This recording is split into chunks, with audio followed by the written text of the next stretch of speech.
सावन के महीने में। और जितनी शिव महापुराण की कथा तुमने अभी तक उठाकर सुनी हो, देखी हो, उसमें एक भी बता दो जो शंकर जी का दुश्मन।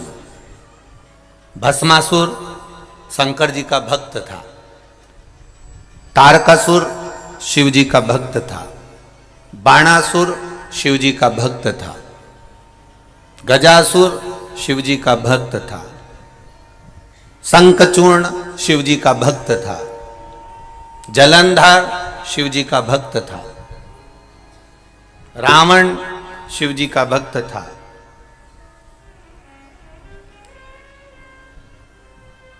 और जितने असुरों को उठाना, एक एक असुरों को उठा लीजिए, जितने राक्षसों को उठाना हो शिव महापुराण में से उसको उठाकर देख लो, एक भी शंकर भगवान का दुश्मन नहीं है, एक भी।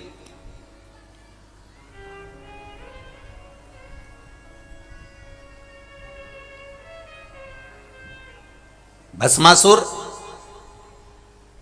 तारकासुर, तारकासुर के 3 बेटे तारकाक्ष, विदुम्माली, कमलाक्ष की किसी ने शंकर भगवान से दुश्मनी नहीं करी और न शंकर भगवान ने इनसे दुश्मनी रखी। कोई दुश्मन नहीं है, क्योंकि शिव का एक नाम है आशुतोष। आज के जमाने में लड़के का नाम आशुतोष रख दो तो वो दूसरे से दुश्मनी पाल सकता है और दूसरे उससे दुश्मनी पाल सकते हैं। नाम रखने से कुछ नहीं होगा महाराज कि तुम्हारा नाम ये हो गया।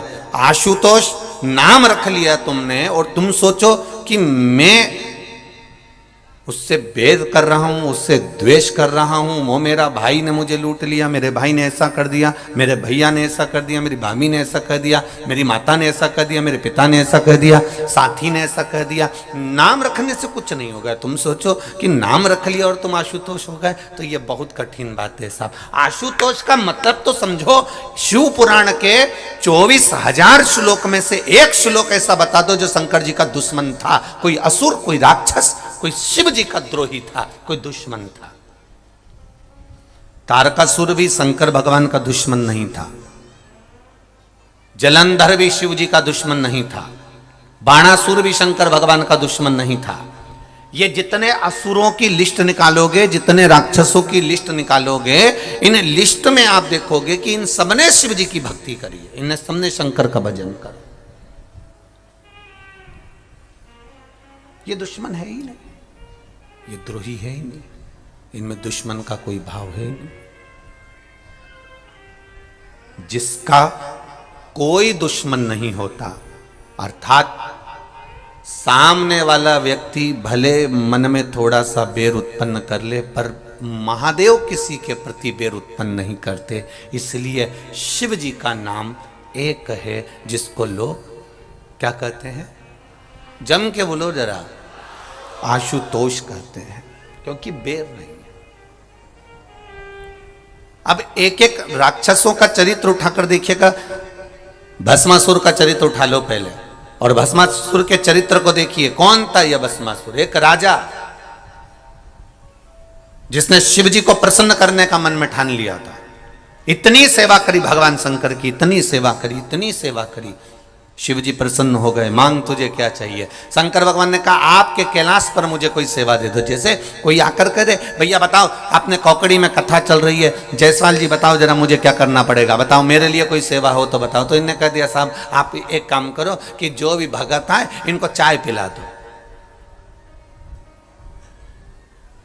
हमने कहा चाय तो पिला दूंगा, पर दिक्कत यह है कि दूध ला सकता हूँ, पत्ती ला सकता हूँ, गैस ला सकता हूँ, भट्टा ला सकता हूँ, पर बनाएगा कौन? दिक्कत वहां खड़ी हो गई। पिलाएगा कौन? तो क्या पिलाने वाले तो यहाँ बहुत भगत हैं साहब, जो कथा सुनने आता है वो सेवा में लग जाता है, तो पिलाने वाला तो ढेर मिल जाएगा, पर बनाने की आपत है कि भैया। और बनाने वाला भी चतुर चाहिए। मालूम पड़े ज्यादा अदरक डाल देने, दूध फटी गया, चाय पूरी फट गई, फिर क्या होगा? जो दूध लेकर आया था वही चिल्लाएगा, तेरे को नहीं आती थी तो तूने बनाई क्यों? क्यों? किसने कहा तेरे को बनाने का? तुझे आती नहीं है तो क्यों बना रहा? भस्मासुर ने भगवान देवाधिदेव महादेव से कहा, जितने लोग इस कथा को सुन रहे हैं आस्था चैनल पर, फेसबुक, यूट्यूब पर, जितने लोग इस कांकड़ी छोटे से गांव में हजारों की संख्या में, लाखों की संख्या में जितने लोग कथा श्रवण कर रहे हैं, ये तीनों डूमों में बैठकर, तीनों पंडालों में बैठकर, उनसे निवेदन करूंगा जरा ध्यान लगाकर सुनना। आशुतोष केवल नाम नहीं है, आशुतोष का गुण भगवान शिव के भीतर समाया है। वो आशुतोष का तत्व हमारे भीतर होना चाहिए, हमारे भीतर वो आशुतोष का तत्व होना चाहिए। क्यों कहते हैं? जिस लड़का और लड़की का संबंध टूट रहा है, अदालत में केस चल रहा है, जरा सी बात के पीछे तलाक की बात हो गई, तो क्यों कहा जाता है कि आशुतोष नाम से शंकर भगवान पर जल चढ़ाना प्रारंभ करो? वो ग्रस्त जीवन वापिस जुड़ जाएगा और परिवार एक हो जाएगा और दोनों में विवाद नहीं होगा। आशुतोष नाम में इतना फल है हमारा। केवल एक आशुतोष नाम का स्मरण कर लेना, आशुतोष नाम का केवल उच्चारण कर लेना कोई साधारणता नहीं है।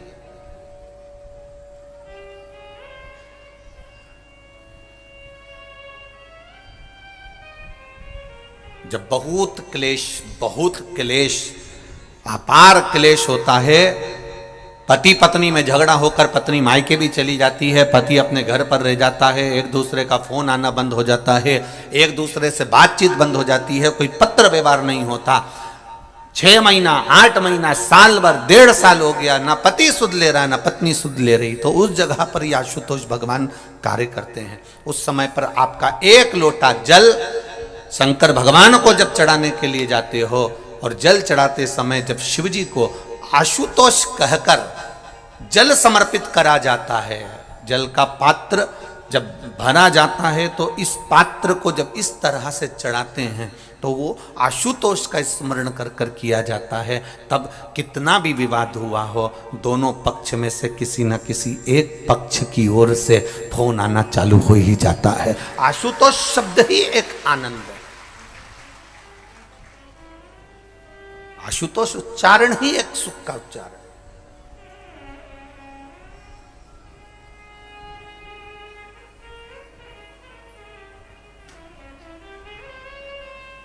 भस्मासुर ने पूछा मेरे लिए सेवा, शिव जी ने कहा क्या सेवा दूं तेरे को? पार्वती जी बोली कोई तो सेवा देना पड़ेगा, आपका भक्त है, भजन कर रहा है, पूजन कर रहा है। अब इतनी दूर से आए लोग और पूछे कोकड़ी में आने के बाद हमको सेवा बताओ, तो जो बोले ना साहब सेवा बताओ सेवा बताओ सेवा बताओ, कोई ऐसी सेवा बताओ साहब कि वो सेवा के लिए फिर सोचे कि दादा बड़े गजब फंसे रे, बड़े गजब फंसे। पर लोगों को सेवा कहाँ चाहिए? हमें मंच की सेवा दो, हमें स्टेज की सेवा दो, हमें फूल माला की सेवा दो, हमें पंडाल की सेवा दो, हम सीटी बजाएं ने सबको बिठाएं।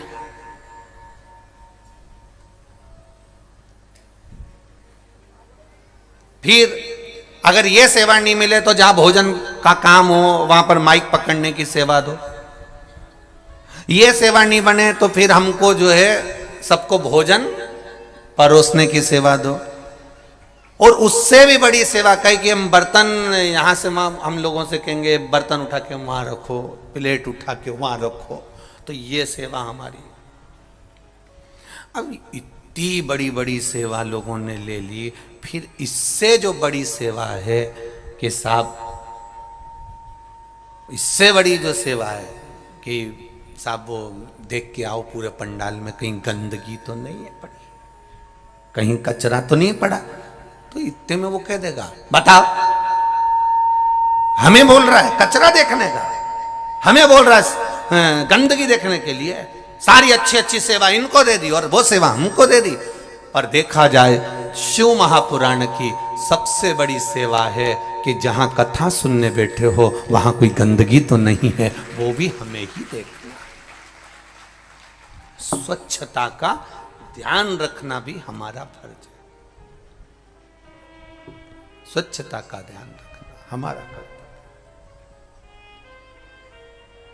तब भस्मासुर ने कहा मुझे सेवा बताओ। पार्वती जी बोली बताओ इनको सेवा बताइए, आप सेवा दीजिए, इनको दो इनको सेवा। तब भोलेनाथ जी ने एक सेवा दे दी कि मैं रोज भस्म लगाता हूं, तू मुझे मुर्दे की भस्म लाकर दे दिया करना, बस इतनी सेवा तू मेरी कर। अब भस्मासुर ने कहा प्रभु वाह क्या सेवा दी है, बहुत बढ़िया सेवा है, अब बताओ कहीं का होता तो कह देता बताओ मुर्दे की भस्म लेने भेज रहा मेरे को, पर भगवान ने कहा नहीं, तू मुर्दे की भस्म ढूंढ के ला। अब ये रोज जाता मुर्दे की भस्म लेकर आ जाता, रोज जाता शमशान से मुर्दे की भस्म लेकर आ जाता, रोज जाता मुर्दे की भस्म लेकर आ जाता। साल निकल गए, अब कोई जरूरी है कि रोज कोई मरेगा?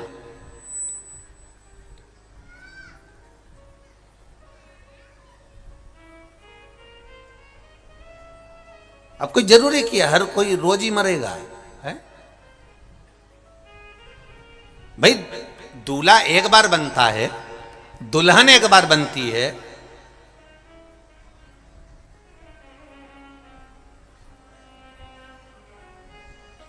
तो कोई जरूरी है कि हर बार दूल्हा दुल्हन बने वो? नहीं नहीं नहीं। अब कोई मरा ही नहीं।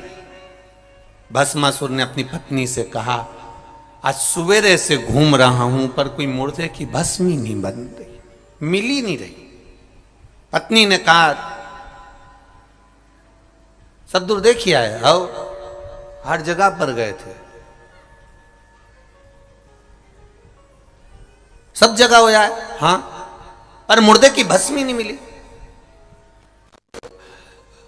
पत्नी बोली मुझे लग रहा है लोगों ने मरना बंद कर दिया है, मुझे ऐसा महसूस हो रहा है। पति ने कहा भोलेनाथ जी को सुबेरे सुबेरे भस्म लगती है, भस्म का श्रृंगार होता है, भस्म नहीं मिलेगी तो भोलेनाथ जी के पास में मैं कैसे जाऊंगा? उनने मुझे सेवा दी है। अब धर्म पत्नी तो धर्म पत्नी थी, ऐसी चतुर धर्म पत्नी सबके पास होना चाहिए, ऐसी चतुर।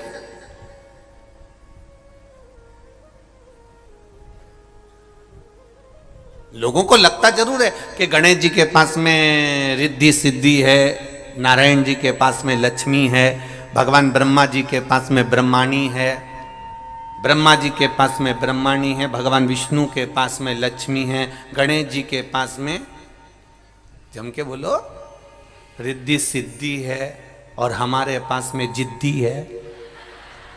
तो लोगों को लगता जरूर है कि भाई ये कहीं ना कहीं गड़बड़ तो हुआ। अब उनके पास में भले रिद्धि सिद्धि हो पर अपने पास तो इतनी जिद्दी कि 2-3 बार तो उसके पिताजी को भी बोल दिया तुम्हारी छोरी बड़ी जिद्दी है। एक बार अड़ जाती है ना तो सुनती नहीं है किसी की भी। तो उनके पिताजी ने भी कह दिया बेटा तुम ये मत सोचना कि गणेश जी की रिद्धि सिद्धि थी, अपनी तो जिद्दी हमारी, तुम्हारी सास भी ऐसी है। अब वो क्या बोले उसके लिए? बोले तो बोले, क्या बोल सकते उसके लिए? तब जमाई ने भी सोच लिया ससुर तो खुद बेचारे परेशान है। और ईमानदारी की बात है, तुम खुद देख लेना अपने अपने ससुराल जाकर, जितनी सास की चलती है उतनी ससुर तो बेचारा लकड़ी की कुर्सी पे बैठा मिलता है। तुम खुद देखो अपने अपने ससुराल जाकर, ससुर बेचारा कुर्सी पे बैठा है, काम करता रहेगा, उसका तो बेचारे ससुर का मुंह भी इतना नहीं चलता जितना, भले इसके मुंह में दांत नहीं, पूरा सोफा सेट निकल गया, पूरा गाया, पर इतनी बोले। और कभी कभी जब खाने बैठे तब फ्रिज में से दांत निकाल के फिट करके फिर बैठी। अब जमाई को भी लगा बिना दांत के इतनी बोल रही, अब दांत लग गया तो कितनी बोलेगी, सोचने वाली बात। तो इस अंदाजे में मत रहना भाइयों। धर्म पत्नी मिले, भस्मासुर की धर्म पत्नी बड़ी चतुर थी, बड़ी विद्वान। और भस्मासुर की धर्म पत्नी ने तुरंत, भस्मा ने कहा मैं क्या करूं तू बता मेरे को। धर्म पत्नी बोली देखो सीधी सीधी बात है, मुर्दे मिलना मुश्किल हो गए, शमशान में आग नहीं लग रही है, भस्म नहीं मिल रही है, तो तुम एक काम क्यों नहीं करते, अपनी खुद की फैक्ट्री क्यों नहीं खोलते, अपनी खुद की फैक्ट्री खोलो। भस्मासुर ने कहा मतलब मैं जाके मर जाऊं और मेरी भस्म शिव जी को चढ़ जाए। पत्नी बोली फैक्ट्री का मतलब ये थोड़ी ना है, कच्चा माल दूसरी कंपनी का लाओ, अपनी फैक्ट्री से सर्व करो। कोई कोई दवाइयां किसी अन्य फैक्ट्री में बनती है, लेवल तुम्हारा लग जाता है कि साहब इनकी दुकान का माल है, इनकी कंपनी का माल है, इनका सामान है। तुम अपनी फैक्ट्री क्यों नहीं चालू करते? तो कि मैं अपनी फैक्ट्री, ये अब बताइए शमशान में मुर्दा की भस्म की कोई फैक्ट्री होती है? इतने में धर्मपत्नी ने कहा, भोलेनाथ जी तुम्हारे इतने प्रिय हैं, तुम शिव जी का इतना भजन करते हो, एक बार फिर अच्छे से तप करो, साधना करो। शंकर भगवान आशुतोष हैं, वो तुम्हें वर जरूर देंगे। तो वर क्या मांगना है? तो क्या बस फैक्ट्री मांग लेना? तो फैक्ट्री क्या? तो धर्म पत्नी कहती है बस इतना मांग लेना कि तुम जिस पे हाथ रखो वही भस्म, रोज ताजा ताजा भस्म कंपनी की तैयार, रोज तैयार। अपनी खुद की फैक्ट्री, सवेरे से उठना, किसी पे भी धार देना, निपट गया। रात तैयार, महादेव को दिया ना। इतने में भस्मासुर ने कहा क्या गजब की बुद्धि है तेरी, क्या गजब की बुद्धि। अब इसको इतनी सी अक्ल नहीं आई कि अगर सुबह से उठ के इसने तेर पे धर दिया तो तू तो गई। अब इसको इतनी बुद्धि नहीं आई, पर इसने फैक्ट्री चालू करवा दी और भस्मासुर तप में लीन हो गया। क्या तप करा है भस्मासुर ने, क्या तप करा। शिव जी प्रसन्न हो गए। क्या बात है भस्मासुर? प्रभु मैं बड़ा दुखी हूं। शंकर जी ने पूछा क्या दुख आ गया तेरे को? प्रभु आपके लिए भस्म नहीं ला सकता क्योंकि मुर्दे ही नहीं मिलते हैं, तो मैं जली हुई भस्म कहां से लाऊं? शंकर भगवान बोले तो फिर क्या करेगा? बस आप मुझे वर दे दो, मैं जिस पे हाथ रखूं वही भस्म हो जाए, इतनी कृपा कर दीजिए बस, और कुछ नहीं चाहिए। जिस पे हाथ रखूं वो भस्म। शंकर भगवान ने कहा तथास्तु। ये अपने घर चले गया। धर्मपत्नी ने पूछा क्या हुआ? भगवान शंकर प्रसन्न हो गए? आओ, उन्होंने वर भी दे दिया, जिस पे हाथ रखे वही भस्म। धर्मपत्नी बोली पहले एक आध बार फैक्ट्री की मशीनों को ऐसे ही चला के देखना पड़ता है काम कर रही कि नहीं कर रही। तो पति ने बोला क्या? शिवजी बहुत चतुर हैं, तुम्हें इतनी जल्दी भस्म होने का आशीर्वाद नहीं दे सकते, ये मैं गारंटी देती हूं। इतने में पत्नी ने जैसे ही बोला तो पति बोला तू ऐसा मत बोल, वो महादेव हैं, ऐसा हो नहीं सकता कि वो मुझे वर नहीं दे सकते, वो तो वर देते हैं। नहीं नहीं नहीं, तुमने प्रैक्टिकल करके देखा है कहीं? हाथ रख के देखा है तुमने कहीं?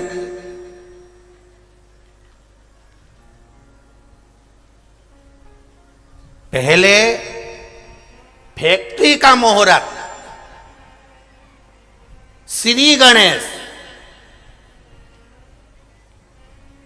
वहीं से होना चाहिए जिन्होंने वरदान दिया।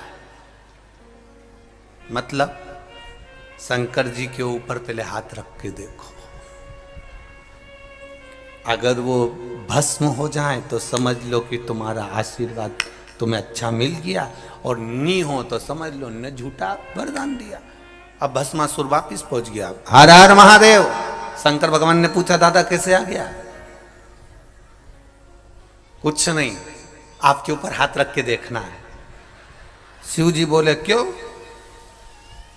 शंकर भगवान बोले तू मेरे ऊपर हाथ क्यों रखना चाहता? बस मुझे देखना है कि आपने जो भस्म का आशीर्वाद दिया वो सही है कि गलत है, क्योंकि सवेरे सवेरे मालूम पड़े मैं गया ब्रह्म मुहूर्त में, मैंने जाकर किसी के ऊपर हाथ रख दिया और वो भस्म ही नहीं हुआ, और मालूम पड़े तुम्हारे लिए भस्म लाना है और मिली नहीं, तो फिर मैं क्या करूंगा? इसलिए मैं तो आज ही प्रैक्टिकल करना चाहता हूँ। शंकर भगवान बोले क्या करेगा? बस आप पर हाथ रखूंगा। शिव जी ने बोले मैं अब भी नंदी को बुलाता हूं। तो भस्मासुर बोला नंदी की क्या जरूरत है? शंकर भगवान बोले तुझे जरूरत नहीं, जरूरत मुझे। तुझे जरूरत नहीं है, भस्म नंदी की जरूरत मुझे है।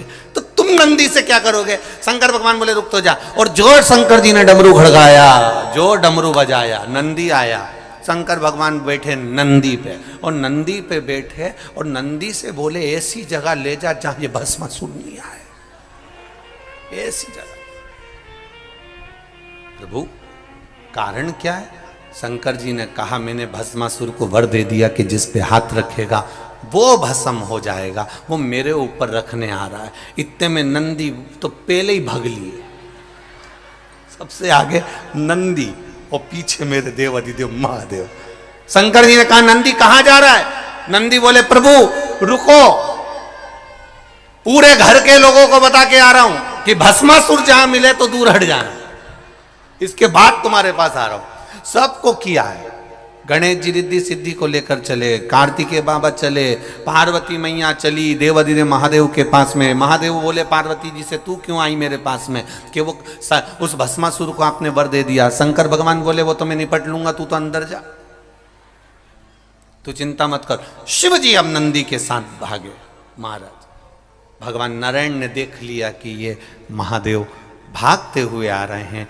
बैठे थे आराम से, नारायण लेटे हुए थे। लेटे लेटे शंकर जी वहां पहुंच गए। लक्ष्मी जी चरण दबा रही थी। शिव जी को घबराए हुए देखकर भगवान विष्णु ने पूछ लिया आप यहां आज कैसे आना हुआ मेरे देवाधिदेव महादेव?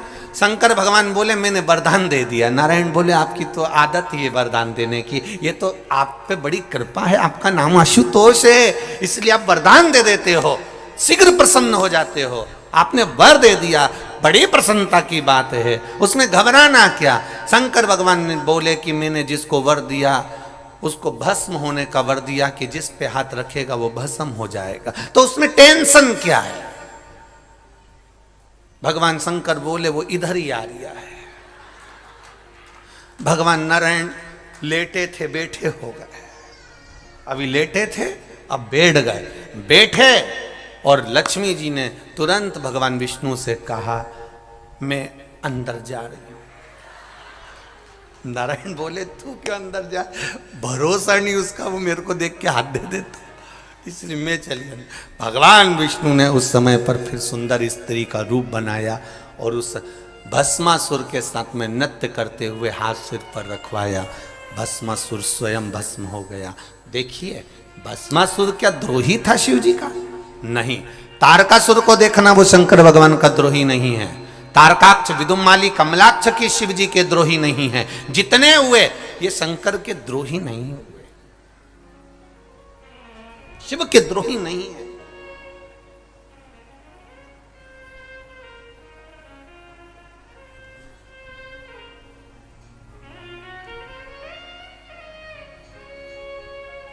रावण को बाबा तूने लंका दिया,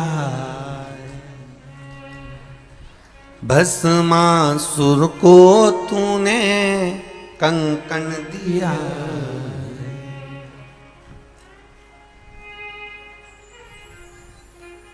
उसी ने तेरा पीछा किया भोले बाबा देवाधिदेव महादेव से अपने हृदय की बात कहें और भाव से बाबा से प्रार्थना करे। बाबा जिस कार्य के लिए मैं पावन शिव महापुराण की कथा का लाभ ले रही हूं, आपके चरणों की भक्ति बढ़े, आपके चरणों का विश्वास बढ़े, ऐसी कृपा मेरा देवाधिदेव महादेव।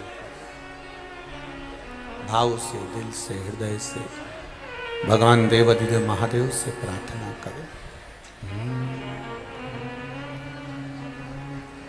श्री शिवाय नमस्तुभ्यं, श्री शिवाय नमस्तुभ्यं, श्री शिवाय नमस्तुभ्यं, श्री शिवाय नमस्तुभ्यं, श्री शिवाय नमस्तुभ्यं। भोला सब दुख काटो मारा, ओ भोला सब दुख काटो मारा, शिव शंकर जपू तेरी माला, भोले बाबा जपू तेरी माला, भोला सब दुख काटो ओ भोला सब दुख काटो। भगवान शिव की कथा कर रही। शिव का किसी से भेद नहीं है, भगवान शंकर का किसी से भेद नहीं। सबके प्रति मेरे देवाधिदेव महादेव का स्नेह है, करुणा है, वात्सल्य है। मेरे देवाधिदेव महादेव का किसी से भेद नहीं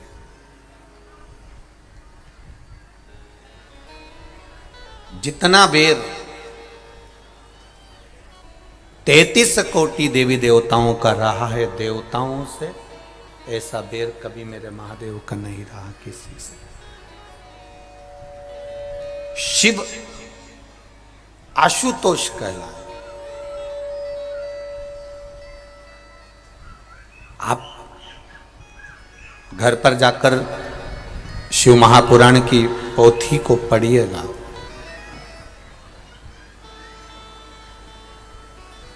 भगवान शंकर के पावन संवाद को आप जरूर पढ़िए कि शंकर भगवान का किसी से बैर रहा हो तो जरूर बताइएगा। शिव का बैर नहीं किसी से। जो बैर रखने वाले भी हैं वो शंकर जी के पास में आकर प्रेम करने लगते हैं। जैसे शिव जी की सवारी है नंदी और मां जगत जननी की सवारी है शेर। शेर और नंदी का कभी विवाद नहीं हुआ जब तक वो शंकर जी के पास में रहे।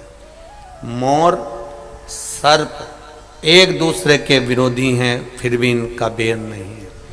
सर्प और चूहा ये एक दूसरे के विरोधी हैं, पर इनका बैर नहीं हुआ। आशुतोष भगवान शिव का एक नाम के साथ में, एक स्मरण के साथ में एक कर्म भी है कि शालीनता, शीतलता, स्नेह, मौनता, करुणाता, वात्सल्यता, स्नेह जुड़ा हुआ हो, प्रेम जुड़ा हुआ हो, वात्सल्यता जुड़ी। इसलिए आशुतोष नाम में एक सुख है, आशुतोष नाम में एक आनंद है।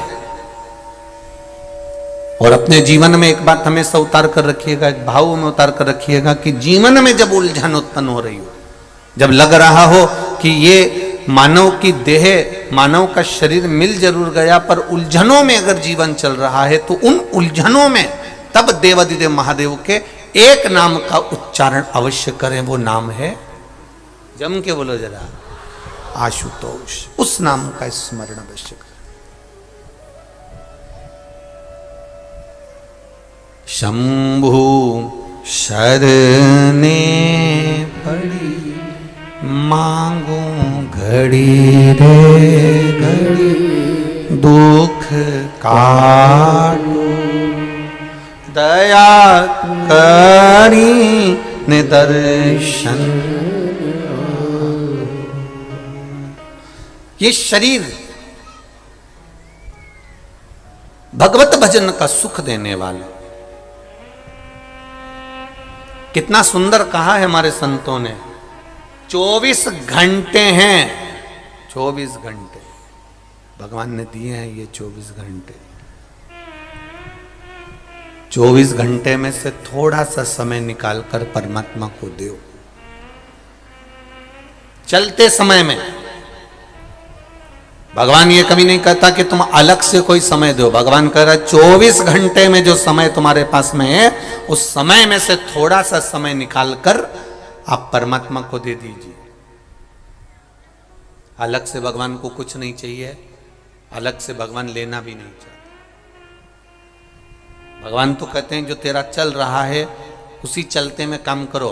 दुकान अच्छी चल रही है, किराने की दुकान अच्छी चल रही है, कपड़े की दुकान अच्छी चल रही है, घी की दुकान अच्छी चल रही है, बर्तन की दुकान अच्छी चल रही है, किराने की दुकान अच्छी चले। कहीं मौका मिल जाए, किसी गरीब कन्या का विवाह है, किसी गरीब बड़े के घर में शादी है और बेटी को ब्याह है, और तुम्हें मालूम पड़ जाए कि गरीब की छोरी का ब्याह है, तो किराने की चलती हुई दुकान में से थोड़ा सा सामान निकालकर उस बेटी के ब्याह में पहुंचा दो, चलते में दान कर। कपड़े की दुकान है, चल रही है, चलती दुकान में से थोड़ा सा कपड़ा निकाल कर ले साहब, उनकी बेटी का ब्याह है, नहीं उसके पास में इतना, ले जाओ सब दिया। बर्तन की दुकान है, चलती दुकान में से थोड़ा सा निकाल कर पात्र लो साहब, मैं कन्यादान में मैंने ये 5 बर्तन भेज दिए, मैंने 10 बर्तन भेज दिए, चलते में कर्म करिए। किराने की चलती हुई दुकान से थोड़ा सा किराना निकाल दोगे, मालूम नहीं पड़ेगा।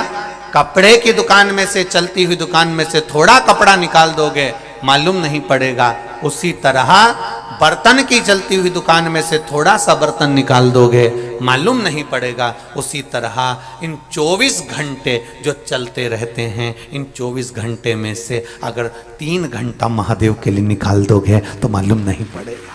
ये मालूम नहीं पड़ने वाला है। ये आनंद, गला पकड़ दो, ये सुख, ये आनंद देने वाला है, ये समृद्धि देने वाला। चलते में निकालिए, जब चलते में निकालोगे तो उसका एक आनंद दूसरा रहेगा। आए हैं यहां पर बहुत सारे लोग कथा श्रवण करने के लिए, कईयों के पत्र भी आए, देखो कितना भाव से पत्र लिखे हैं, देखिए।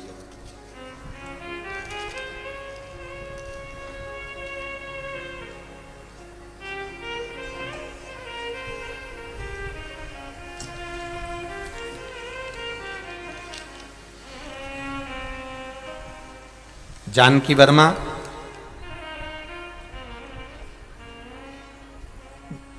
तुलसी मानपुर ग्राम, जिला रायपुर से आए हैं। कहीं बैठी हो तो हाथ हिलाइएगा, कहीं बैठी हो तो हाथ हिलाइएगा। आप ही हैं, दोनों हाथ हिला दो ऐसे, एक बार ऐसे हाथ हिलाओ। श्री शिवाय नमस्तुभ्यम, हाँ इस तरह से हिला दो एक बार, हाँ ठीक है। श्री शिवाय नमस्तुभ्यम। मैं गुरुजी शंकर जी के क्या वर्णन करूं, क्या बखान करूं, क्या बोलूं गुरुदेव। एक लोटे जल का क्या बखान करूं। मेरे पति एक मानसिक रोग से ग्रसित हैं। 22 साल से उनका मानसिक रोग समाप्त नहीं हुआ।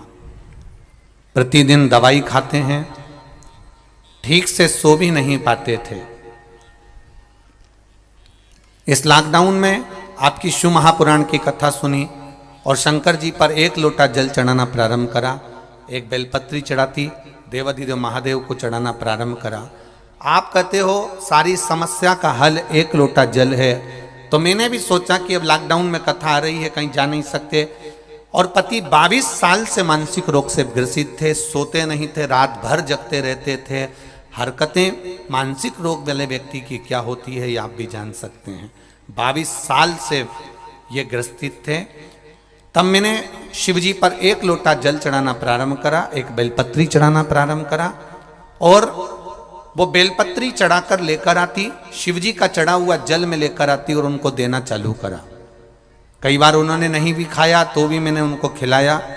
बेलपत्र खिलाकर पानी पिला देती है। बाबा की कृपा ऐसी हुई गुरुदेव, अब वो धीरे धीरे ठीक हो गए हैं, उनकी दवाइयां बंद हो गई हैं और वो रात्रि को सोते भी हैं और उनका जो मानसिक रोग था अब धीरे धीरे बाबा की कृपा से संतुलित हो गया, वो ठीक हो गए। गुरुदेव, मेरा एक पुत्र है, पिछले 7 वर्ष से उसकी नौकरी मेरे घर से बहुत दूर थी। मैंने बाबा से प्रार्थना करा, बाबा तूने मेरे पति को 22 साल जो मानसिक रोगी रहा, जिसको रात की नींद चली गई थी, रात भर बैठा रहता था, ऐसे 22 साल के रोगी को तू ठीक कर सकता है तो मेरा बेटा बहुत दूर जॉब करता है, नौकरी करता है, ऐसी कृपा कर दे कि मेरे नज़दीक में उसकी नौकरी लग जाए। मैंने जल चढ़ाया, रोज जल चढ़ाती, घी का दिया लगाती और बाबा को एक दिन बेलपत्री पर लगाया हुआ शहद चिपका कर आ गई। गुरुदेव, जिस दिन लगा कर आई उसके 15 दिन बाद ही मेरे बेटे का नौकरी में ट्रांसफर हो गया और मेरे गांव के पास में उसकी नौकरी हो गई। मैं बाबा को धन्यवाद देने के लिए आई। आनंद करो। श्री शिवाय नमस्ते। ये शिव है, ओ घड़ी तेरी कृपा बिना नहीं ले एक भी अणु, लेते हैं श्वास तेरी कृपा से तनु तनु। ये उसकी करुणा, उसकी कृपा, उसकी उदारता, उसकी दया, ये उसकी कृपा है, उसकी उदारता है, उसकी करुणा है। आप दिल से कहेंगे वो दिल से सुनता है, आप दिल से पुकारेंगे वो दिल से श्रवण करता है। आप कहो उसको। एक पत्र और देखिए कितना सुंदर आया है।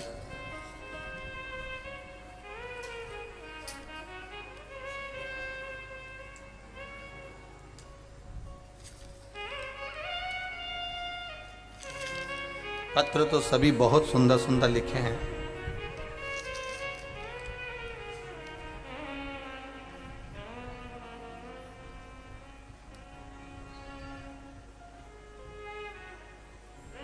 शंभु शरणे पड़ी मांगू घड़ी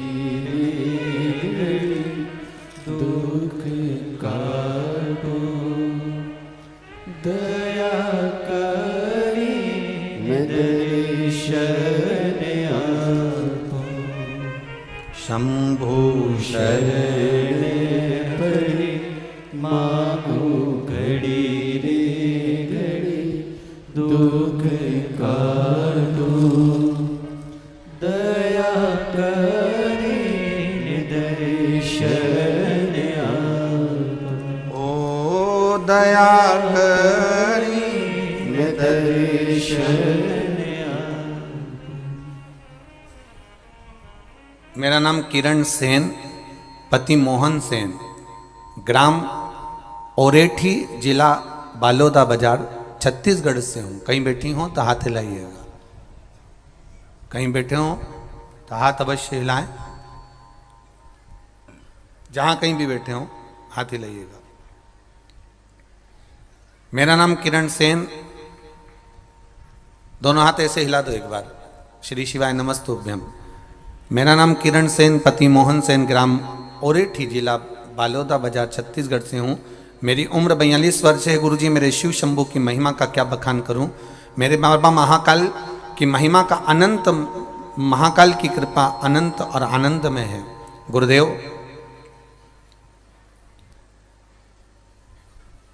सोलह 9/2022 को डॉक्टरों के कहने पर MRI कराया था, क्योंकि मेरे शरीर में तकलीफ थी। मेरे कमर में आसनी पीड़ा हुई। मैं बिना सहारे के चल नहीं पाती थी, सहारे बिना रह नहीं सकती थी। MRI कराया, रिपोर्ट में बताया गया कि कमर के अंतर्गत में L5, S1, L4, L5 हड्डी दब गई है, नस दब गई है, नस चिपक गई है। डॉक्टरों ने कहा कि 2 दिन के भीतर ऑपरेशन कराना होगा, नहीं तो पैरालिसिस हो सकता है। मैं बिना सहारे के चल नहीं पाती थी गुरुदेव। मेरी तब घबराहट हुई और जानकर मैंने दवाई तो ली, जिसकी रिपोर्ट मैंने लगाई है डॉक्टरों की भी, आप रिपोर्ट भी देख सकते हैं गुरुदेव।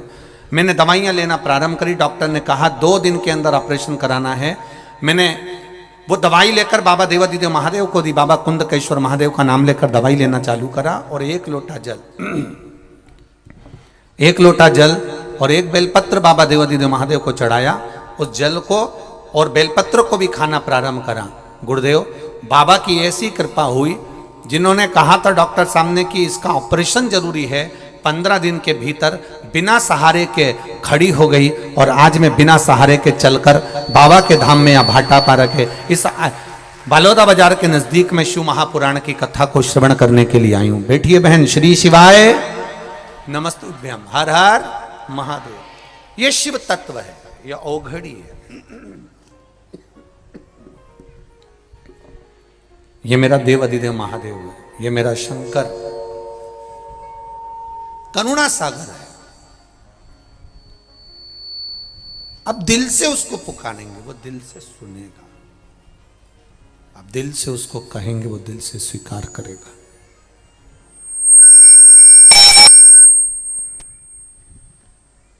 अब भाव से उसको कहेंगे, वो भाव से सुनेगा।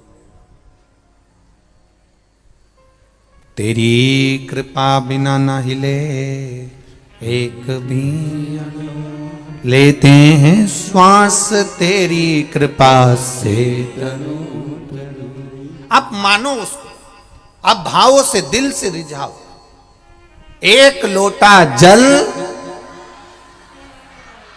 जम के बोलो जरा, सारी समस्या का हल। केवल एक लोटा है, आप लेकर उसके दाम तक पहुंच जाओ, उसके दरवाजे तक पहुंच जाओ, उसकी चौखट तक पहुंच जाओ। जब आप उसके दरवाजे तक पहुंच जाएंगे, उसकी चौखट तक पहुंच जाएंगे, उसके द्वार तक पहुंच जाएंगे, तो फिर वो स्वीकार कर ले, तेरे मंदिर में आना मेरा काम है और मेरी बिगड़ी बनाना तेरा काम है। पर मंदिर तक भी वही पहुंचता है, भगवान की भक्ति तक भी वही पहुंचता है जिसको भगवान पकड़कर बुलाता है, या जिसके भीतर परमात्मा ने श्रेष्ठ संस्कार माता पिता के विद्यमान होते हैं, वही शिवालय तक और वही शिव महापुराण तक पहुंच पाते हैं। ऐसे ढेर पड़े। अभी ये कोकड़ी से बालोदा बाजार कितना है? 2 किलोमीटर, 3, 4, 2, ठीक है। बालोदा बाजार भी तुम्हारा और कोकड़ी भी तुम्हारा, ठीक है। अब तुम भले, अब 2 किलोमीटर बालोदा बाजार, 2 किलोमीटर दूर यहाँ कोकड़ी बालोदा बाजार से। यहाँ बालोदा बाजार के भी लोग बहुत आए होंगे शिव महापुराण की कथा सुनने के लिए, पर अपने हृदय पर हाथ रखकर बोलना, इतने बड़े बालोदा बाजार से क्या पूरे की पूरे कथा में आ गए? क्या नहीं, आया वही है जिसको महादेव ने पुकारा है, वो यहां तक पहुंचा। सब नहीं आ सकते। कितना ही प्लान कर लो, कितना ही विचार कर लो, नहीं पहुंच सकते। पहुंचेगा वही जिसको मेरे बाबा ने खींच कर बुलाया। नारियल का पेड़ वहीं लगता है जहां नारियल के पेड़ के लायक जमीन हो। तुम कितना ही लगा लो, लगे ही नहीं, वो इतना की इतना ही रहे। 25 बार देखा, सब पानी भी डाला, खाद भी डाली, सब कुछ डाला, पर ये नारियल का पेड़ बढ़ता क्यों नहीं है? साहब, नारियल का पेड़ लगाने के लिए नारियल के पेड़ जहां लगते हैं वैसी जमीन होना चाहिए। वैसी अगर जमीन है, वैसी अगर मिट्टी है, तो नारियल का पेड़ पनप जाता है। अब तुम यहाँ सोयाबीन लगाओ तो लगे, यहाँ तो धान की खेती होती है, क्योंकि यहाँ धान का गढ़ है, इसलिए यहाँ धान उत्पन्न होता है। सोयाबीन, गेहूं, आप मध्य प्रदेश चले जाओ, माँ साहब गेहूं होता है। पंजाब चले जाओ, हरियाणा चले जाओ, साहब वहाँ गेहूं होता है। साहब वहां चले जाओ तो वहां सरसों होती है। साहब ऐसा जमीन का महत्व होता है कि जमीन कैसी है, भूमि कैसी है। जैसी जमीन होगी तो क्या साउथ चले जाओ, तो क्या साउथ जाओ तो वहां नारियल का पेड़ ही पेड़ मिलेगा। इतना बड़ा बड़ा नारियल का पेड़ है साहब, वहां तो केवल अपने आप ही नारियल का पेड़ उग जाता है, अपने आप लग जाता है। इधर भुसावल साइड चले जाओ तो क्या केले केले हो, जमीन उसके लायक।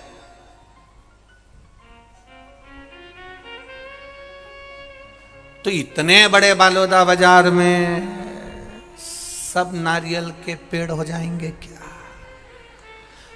जमीन जिसकी ठीक है, भूमि, जमीन, मिट्टी जिसकी अच्छी है, नारियल का पेड़ वही होता है। उसी तरह शिव महापुराण की कथा में वही पहुंचता है जिसके माता पिता के संस्कार, जिसके माता पिता के संस्कार प्रबल होते हैं।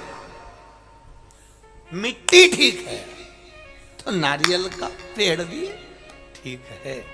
माता पिता ने संस्कार श्रेष्ठ दिए हैं, इसलिए वो संस्कारों के बल पर शिव महापुराण की कथा श्रवण करने के लिए पहुंच जाता है। संस्कार के बल लगाओ, कितना भी लगाओ।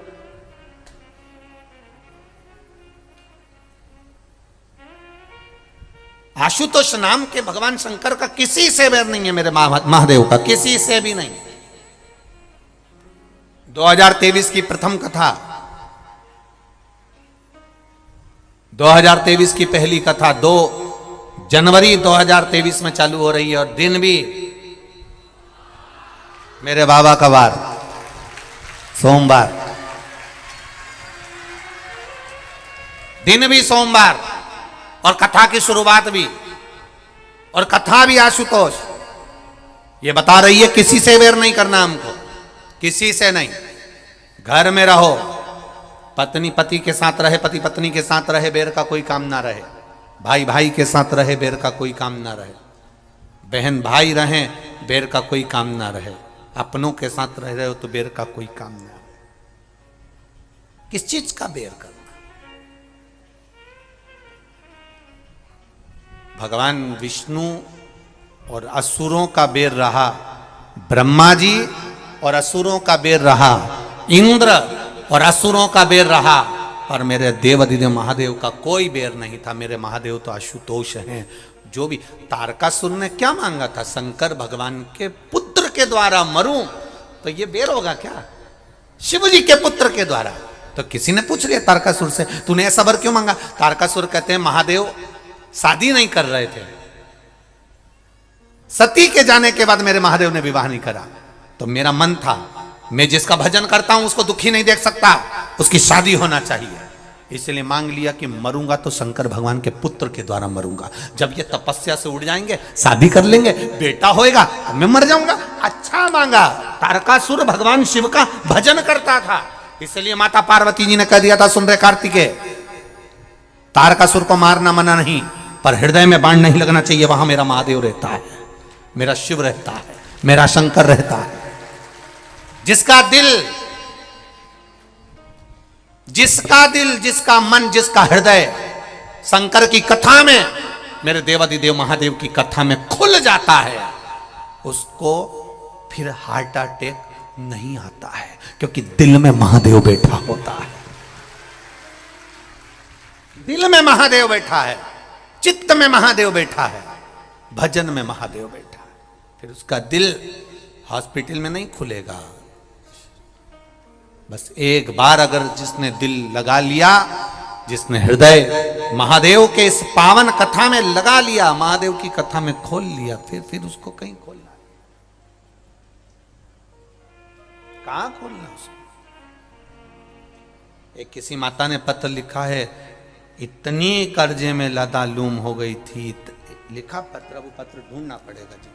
इतनी कथा में इतनी कर्जे में लदालूम हो गई कि बेटे लोग, जिसने पत्र लिखा हो वो खड़ी हो जाना है, वो ढूंढने पहले तो है।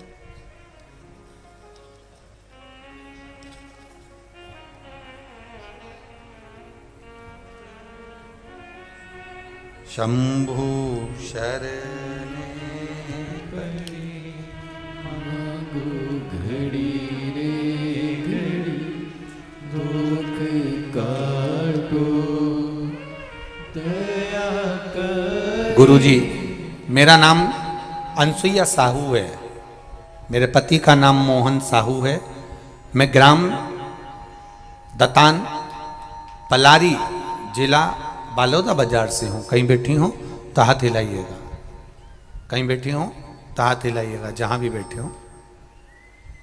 मेरा नाम अनसुईया साहू है, पति का नाम मोहन साहू है। मैं ग्राम दतान पलारी जिला बालोदा बाजार से हूँ। कहीं बैठे हो तो हाथ अवश्य हिलाएं। बैठे हैं? हाथ हिला दो एक बार ऐसा जरा। हाँ, दिख गई, ठीक है, ठीक है। पंडाल के बाहर हो, टेंट के नीचे, ठीक है। श्री शिवाय नमस्तुभ्यम। मैं 15 से 20 साल से डॉक्टरों के पास इलाज के लिए घूम रही थी। गुरुजी, सभी डॉक्टरों ने मेरे शरीर के लिए अलग अलग प्रकार की बीमारियां बताई। बच्चादानी में खराबी बता दी, टीबी बता दी, शुगर, यहां तक कि और भी ज्यादा बीमारियां मेरे को बता दी। मेरे घर में इतना कष्ट था कि मेरे घर की खेती बिकने की नौबत आ गई। मेरे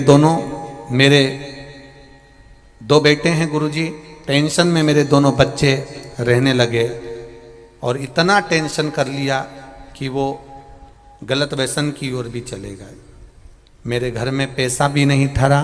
मैं बहुत गरीब परिवार से हूं गुरुजी, मेरा कोई सहारा नहीं था। हार गई शरीर से भी, धन से भी, सब कर्जे में लदालूम हो गया, जमीन भी बिकने की कतार पर आ गई। तब मेरे भोले बाबा ने मेरे को हाथ पकड़ा। 6 महीने से टीवी पर कथा सुन रही हूं गुरुदेव, पर 6 महीने के पहले रो रो कर जिंदगी जो निकाली थी, केवल आपके कहने पर 1 लोटा जल लेकर जाती थी, अशोक सुंदरी वाली जगह पर चढ़ाकर, शिव जी पर चढ़ाकर आती थी। लाल चंदन और घी का दिया बाबा को लगाती थी। आपने कहा था बेलपत्री के वृक्ष के नीचे दिया लगाओ, वो लगा कर आती। रोज विनती करती, जमीन बची है, कर्जे में जा रही है, पूरी डूब रही है, बाबा बचा लो, मेरे बच्चे टेंशन में होकर मदिरा का पान कर रहे हैं, बचा लीजिए दादा। रोज बाबा से विनती करती, पशुपति व्रत करना प्रारंभ कर दिया। शरीर में रोग बहुत था। 6 महीने से लगातार कथा सुनकर बाबा को जल चढ़ाना प्रारंभ करा। आज मेरे बाबा ने मेरे बेटों का हाथ पकड़ लिया, मेरे बेटों ने मदिरा का नशा छोड़ा और मेरी जमीन बच गई, कर्जे से चुकती कर दी। जो कर्जा था मेरे बाबा ने सब चुकवा दिया। मैं बाबा को प्रणाम करने आई। बैठो बहन, श्री शिवाय नमस्ते। ये शिव तत्व है, ये शंकर है।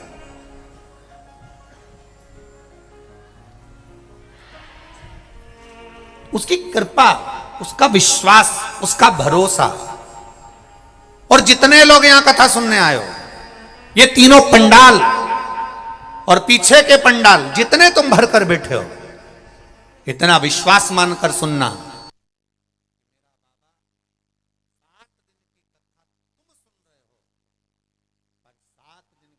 श्रवण करने के बाद मेरा बाबा कितना देता है तो मेरा देवाधिदेव महादेव ही जान सकता। जो लोग आस्था चैनल पर कथा सुन रहे हैं, जो लोग फेसबुक यूट्यूब पर कथा सुन रहे हैं, दिल से सुन रहे हो, दिल से। मेरा आशुतोष, जिसको दुनिया के लोग कहते शीघ्र प्रसन्न होने वाला, आशुतोष का मतलब ही है शीघ्र प्रसन्न होने वाला। 1 लोटा जल चढ़ाया, प्रसन्न हो गया। चोर चोरी करने उसके ऊपर चढ़ गया, प्रसन्न हो गया। चोर अपना कपड़ा जलाकर चोरी का सामान ढूंढ रहा, प्रसन्न हो गया। इतना प्रसन्न होने वाला देवता दुनिया में कहां होगा? कहां?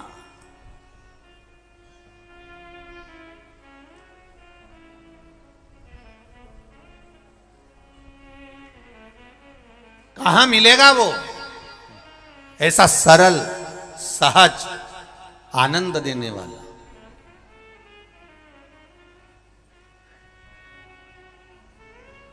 विचार करो जरा।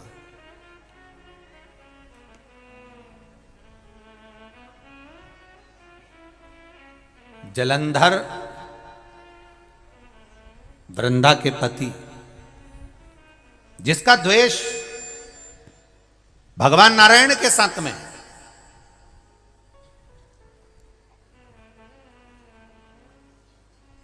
भगवान नारायण के साथ जिसका द्वेष है, भगवान विष्णु के साथ में जिसका द्वेष है, शिव जी के साथ में जलंधर का द्वेष नहीं है। क्योंकि जलंधर हुआ कहां से? शंकर भगवान को क्रोध आया, अवधूत रूप धारण करा। अवधूत रूप के क्रोध को ब्रह्मा जी ने घोड़ा बनाकर समुद्र में डाल दिया और उससे एक बालक उत्पन्न हो गया जिसका नाम जलंधर था। तो शिव जी से बैर क्यों करेगा वो? शंकर भगवान से उसका कोई बैर नहीं। पर मारा किसने? मेरे शंकर भगवान ने मारा। क्यों मारा? क्योंकि मेरे देवाधिदेव महादेव से भगवान नारायण, भगवान ब्रह्मा, 33 कोटि देवी देवताओं ने जाकर कहा ये उत्पात मचा रहा है, धर्म नष्ट कर रहा है। मेरे शिव मारने के लिए आतुर जब होते हैं जब कोई धर्म को नष्ट करे। मेरा शंकर आता तब है जब धर्म नष्ट होता है। ये शिव महापुराण की कथा दुनिया के लोग सुन रहे हैं, सारा संसार, देश विदेश में लोग सुन रहे हैं। जहां शंकर के मंदिर नहीं थे वहां शंकर के मंदिर बन गए।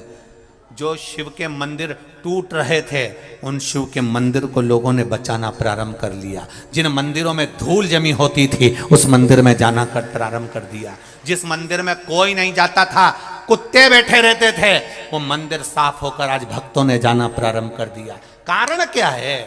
क्योंकि जब जब धर्म की हानि होती है, तब मेरा महादेव सम्मुख में आता है। और देखा मेरे महादेव ने इस भारत की भूमि पर भी कहीं ना कहीं सनातन धर्म टूट रहा है, धर्म की हानि हो रही है, तब शिव पुराण के रूप में मेरा सनातन धर्म को बचाने मेरा महादेव आ गया। सनातन धर्म को बचाने के लिए मेरा महादेव प्रकट हुआ। यह शिव पुराण नहीं है, यह समझ लेना कि कुबेर भंडारी के रूप में, कुबेरेश्वर महादेव के रूप में, यह शिव पुराण नहीं, कुबेरेश्वर महादेव के रूप में सनातन धर्म को बचाने के लिए यह शंकर की गाथा है। शिव तत्व शंकर स्वयं आया है, उसको पहचान। सबसे ज्यादा खुशी होना चाहिए कौकड़ी बालोदा बाजार भाटापारा वालों को, सबसे ज्यादा प्रसन्नता होना चाहिए। क्यों? हमारे नगर के पास में, हमारे क्षेत्र के पास में, हमारे जिले के अंतर्गत देवादिदेव महादेव की कथा हो रही है। कहीं शिव की कृपा होना थी, इसलिए बाबा ने इस कथा को करा दिया। कहीं शिव की कृपा होना थी। क्यों आया? क्या कारण था? इसलिए क्या कारण था?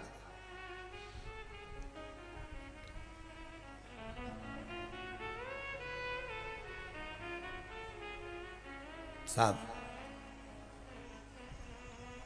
जलंधर का बेर महादेव से नहीं है, पर जब महादेव बैठ गए तप करने के लिए, जब महादेव तप करने के लिए बैठे, मेरे देव अधिदेव महादेव तप की मुद्रा में लग गए।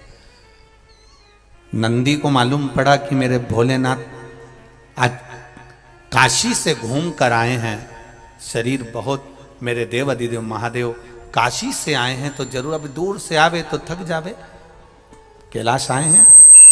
लगा उनको जाऊं जरा पूछूं। जो पहुंचे, जैसे ही पहुंचे, क्या देखा? नंदी ने, पार्वती मैया तो अंदर थी, मेरे देव अधिदेव महादेव तप की मुद्रा में बैठे हुए थे। उनके शरीर से ओमनाद हो रहा था, शरीर से ओमनाद। नमः शिवाय, ओम नमः शिवाय, नमः शिवाय, ओम नमः शिवाय, नमः शिवाय, ओम नमः शिवाय, नमः शिवाय, ओम नमः शिवाय। पहले भी कथा में कहा, नारी नमः शिवाय से चालू करती है। वो सुना है कि नहीं सुना है? सुना है सबने? और पुरुष ओम नमः शिवाय से चालू करता है। दोनों में अंतर है। नारी क्या बोलती है?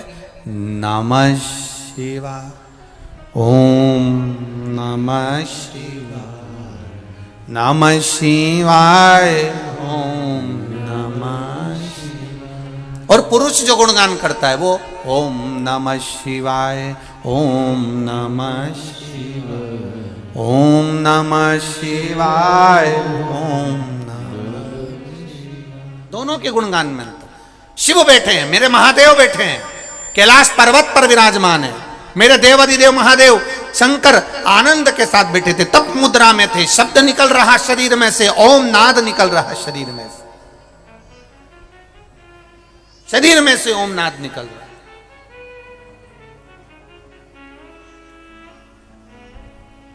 नंदी ने जाकर देखा कि बाबा को उठाऊं। 2 बार नंदी ने आवाज लगाई, हर हर बोल बम का नारा है। बाबा एक सारा फिर आवाज लगाई, उठे ही नहीं। बाबा नहीं उठे तो नंदी को लगा बाबा तप में बैठ गए। नंदी बाबा के सामने, बाबा ऐसे बैठे, नंदी उनके सामने आसन बिछाकर बैठ गया। वो भी बैठ गया। भोले बाबा लगे थे भजन में, नंदी लगा था भोलेनाथ के भजन में। ऐसा भजन नंदी ने किया कि मन का तार मेरे महादेव से जोड़ लिया। आज भी शंकर भगवान की जब प्राण प्रतिष्ठा होती है, शिव मंदिर में शंकर भगवान का शिवलिंग रखा जाता है, शिव प्रतिमा रखी जाती है, शिवलिंग रखा जाता है, तो नंदी जहां बैठता है, नंदी को जहां पर विराजमान करते हैं, उस नंदी के सामने से आज भी एक सूत्र बांधा जाता है शिव जी के सामने तक। प्रतिष्ठा के समय पर ब्राह्मण देवता उस सूत्र को रखते हैं आज भी। प्राण प्रतिष्ठा के समय पर वो सूत्र कौन सा है? वो सूत्र है हृदय से हृदय तक का तार जोड़ना। उसको लोग सोमसूत्र भी कहते हैं। आज भी लोग रखते हैं उसको। स्वर्ण तार, चांदी का तार भगवान शिव के शिवलिंग से नंदी के सम्मुख में सोमसूत्र का स्मरण किया जाता। आज भी बांधते हैं, आज भी लगाते हैं जब विराजमान करते। अब नंदी बैठे भगवान शिव के सामने तप में लीन, महादेव तप में लीन। इतनी देर में आ गया जलंधर, जिसका कोई बैर नहीं महादेव से, कोई बैर नहीं है महादेव से, तो भी जलंधर आया। और जलंधर आकर माता पार्वती जी को देखा, कितनी सुंदर है मां। देखकर जलंधर ने माता का हाथ का स्पर्श करा। उस समय पर मां शिव का स्मरण कर रही थी, भगवान शंकर का स्मरण कर रही थी मां। कोई बैर नहीं है जलंधर से। और एक बात याद रखिए, जितने लोग आस्था चैनल पर कथा सुन रहे हैं, जितने फेसबुक यूट्यूब पर सुन रहे हैं, और जितने इस कौकड़ी गांव के अंतर्गत छत्तीसगढ़ में कथा सुन रहे हैं, मेरे धान के कटोरे में बैठकर आप लोग कथा का रसतत्व ग्रहण कर रहे हैं, एक बात का स्मरण जरूर रखिएगा, कोई आपकी जिंदगी में ऐसा मिलेगा जिसका आपने कुछ नहीं बिगाड़ा, ना कभी उसको गाली दी, ना कभी अपशब्द कहा, उसके बाद भी वो तुम्हारा बुरा करने में ही लगा रहेगा, आपके लिए अपशब्द बोलने में ही लगा रहेगा, आपका हमेशा बुरा करने में लगा रहेगा। ना आपने कभी उसको गाली दी, ना कभी आप उसको पहचानते, ना कभी आप उससे मिले, ना कभी आप उससे जुले, और ना कभी आपने उसको देखा, केवल उसके बारे में सुना और अंदर से ईर्ष्या जागने लगी। कोई ऐसा होता है। कर्ण की, राजा कर्ण की अर्जुन से कोई बैर था क्या? अरे बोलो तो जम के नहीं। अर्जुन ने कभी राजा कर्ण को, दानवीर कर्ण को कभी अपशब्द कहा था क्या? नहीं। पांडवों ने कभी कर्ण को कुछ कहा था? एक शब्द पांडव नहीं बोले कर्ण के लिए, एक शब्द नहीं बोले। उसके बाद भी कर्ण, उसके बाद भी कर्ण, अर्जुन, नकुल, सहदेव, भीम, युधिष्ठिर से बैर रखता था। ऐसे कई हैं जो पहचानते ही नहीं है, जो आपसे मिले ही नहीं है, जो आपको जानते तक नहीं है, बस आपकी प्रशंसा सुन नहीं सकते और उनके मन में ईर्ष्या जागृत हो जाती है। समझ लेना, ये जलंधर जैसी औलादें बहुत सारी हैं, बहुत।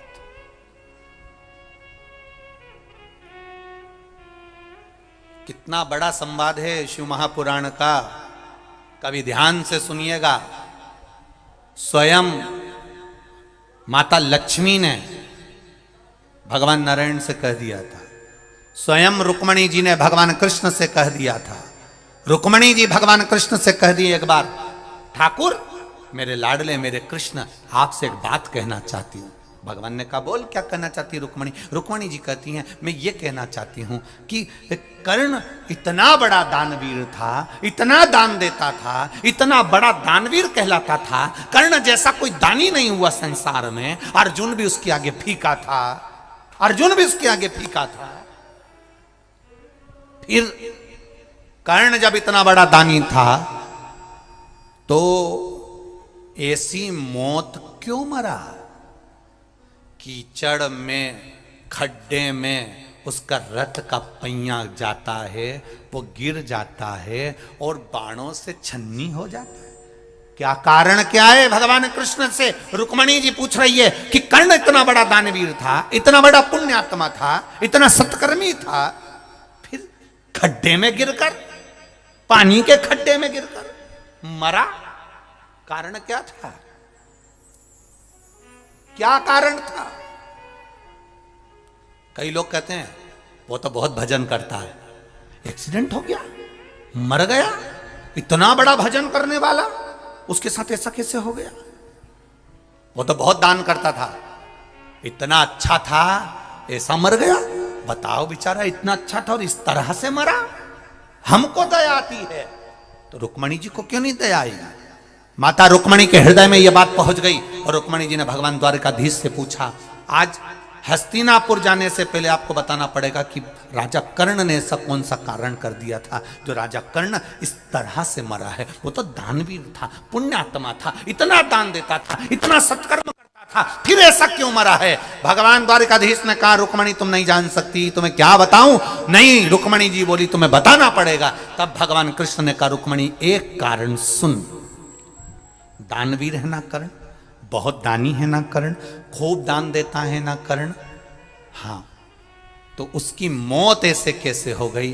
रुक्मणी, अभिमन्यु चक्रव्यूह के अंदर फंसा था, बाण उसके शरीर में लगे हुए थे, कौरव हंस रहे थे, कर्ण के चरणों में अभिमन्यु पड़ा हुआ था और अभिमन्यु ने कहा था राजा कर्ण से, तुम दानवीर हो, मैं मर रहा हूं, थोड़ा सा पानी पिला दो, बस प्यास लग रही है मरते समय, मरना है मेरे को, निश्चित है।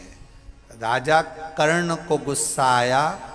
जो पानी की छाजल, छाजल जानते हो, एक कपड़े की होती थी, उसमें पानी भरा होता था। देखिए किस किस ने देखी है वो छाजल? देखिए ट्रकों पे बहुत टंगी रहती है वो गेट पर, गर्मी के समय पर, उसमें ठंडा पानी रहता है, हवा में टांग दो तो, कपड़े की होती है, उसमें पानी भरा होता है, ऊपर से ऐसा लगा होता है, छाजल। अपन उसको आज के जमाने में कह दो बोतल पानी। राजा कर्ण के पास में पानी की बोतल रखी थी, छाजल पड़ी थी। अभिमन्यु ने कहा मुझे बहुत प्यास लग रही है, मैं मर रहा हूं, आप लोगों ने मुझे बाण मार दिए, मैं मर रहा हूं, पर प्यास लग रही है, पानी पिला दो, थोड़ा सा पानी पिला दो, थोड़ा सा पानी दे दो। दानवीर कर्ण, थोड़ा सा पानी दे दो। दानवीर कर्ण ने छाजल में लात मार दी, पानी की बोतल में लात मार दी, पानी की बोतल का पानी नीचे गिर गया।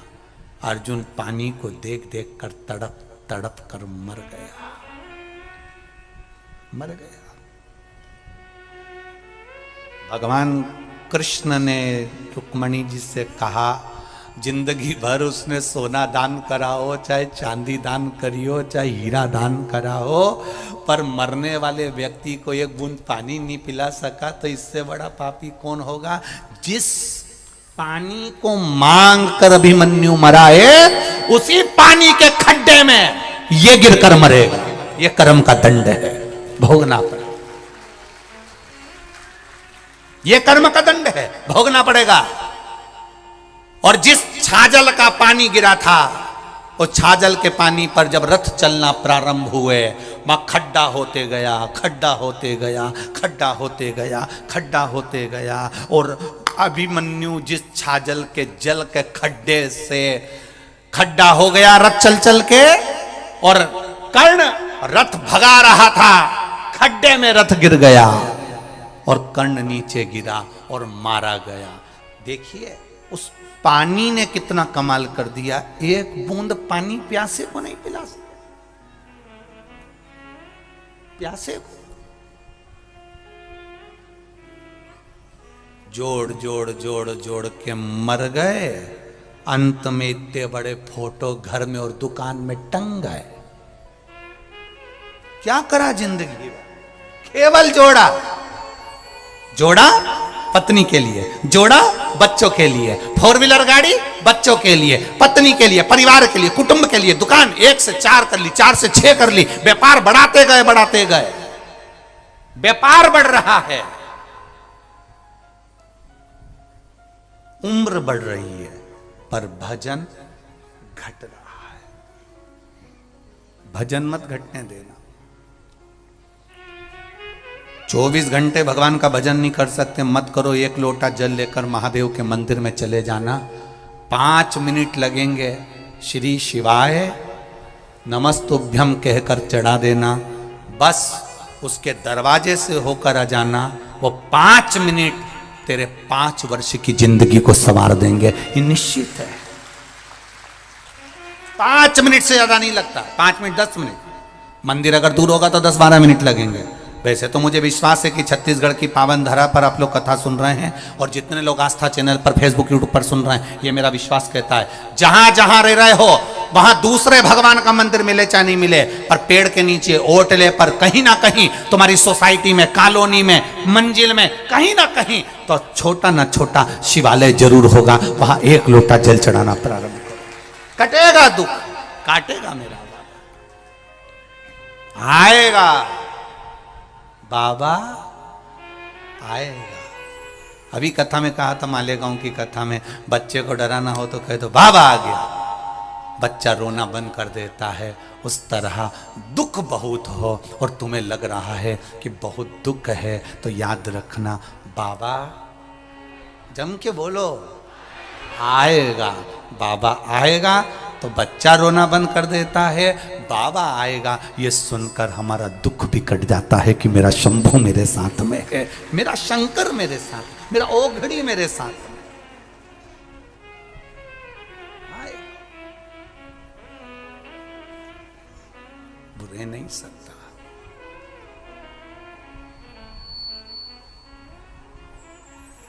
और जब वो आएगा तो जीवन का सुख अपने आप संवरता है, जब उसकी भक्ति बढ़ती है। एक राजा कर्ण के मरने का चरित्र कह रहा है कि एक मरने वाले व्यक्ति को पानी पिला नहीं सका तो मरा भी ऐसा कि उसी खड्डे में डूबकर, उसी खड्डे, जैसे आपने सोचा कि मुझे 4 बजे का अलार्म लगाया है, मैंने 4 बजे का घड़ी लगाई है, 4 बजे का क्लॉक वॉच लगाया है कि बस इतनी बजे वो 4 बजे बजेगा, टुक टुक टुक टुक टुक टुक टुक टुक टुक टुक टुक टुक बजता रहेगा। कितनी बजे बजेगा वो? बोलो बोलो जम के, 4 बजे बजेगा। अब अलार्म तुमने 4 बजे का लगाया, उठ गए तुम 3:30 पे, नींद बार बार खुल रही है, घड़ी देख रही, 4 तो नहीं बज गई, फिर थोड़ी देर सो गई, फिर नींद खुली, 3:30 बज गई, फिर नींद खुली, 3:45 हो गया, अभी 10 मिनट और सो लेती हूँ, फिर 4 बजे। अलार्म तो बाद में बजा है, उससे पहले तुम्हारी नींद खुल चुकी है। बोलो मेरी छत्तीसगढ़ की जीजियो सही है कि गलत है? अब तुमने अलार्म भर लिया 4 बजे का, 4 बजे का, 4 बजे का, 4 बजे का, और उठ कितनी बजे रहे हो? 3:30, 3:45, 3:30, 3:45, अलार्म भरा 5 बजे का, उठ कितनी बजे रहे हो? तो वो उठने का समय तुम्हारा जल्दी हो गया।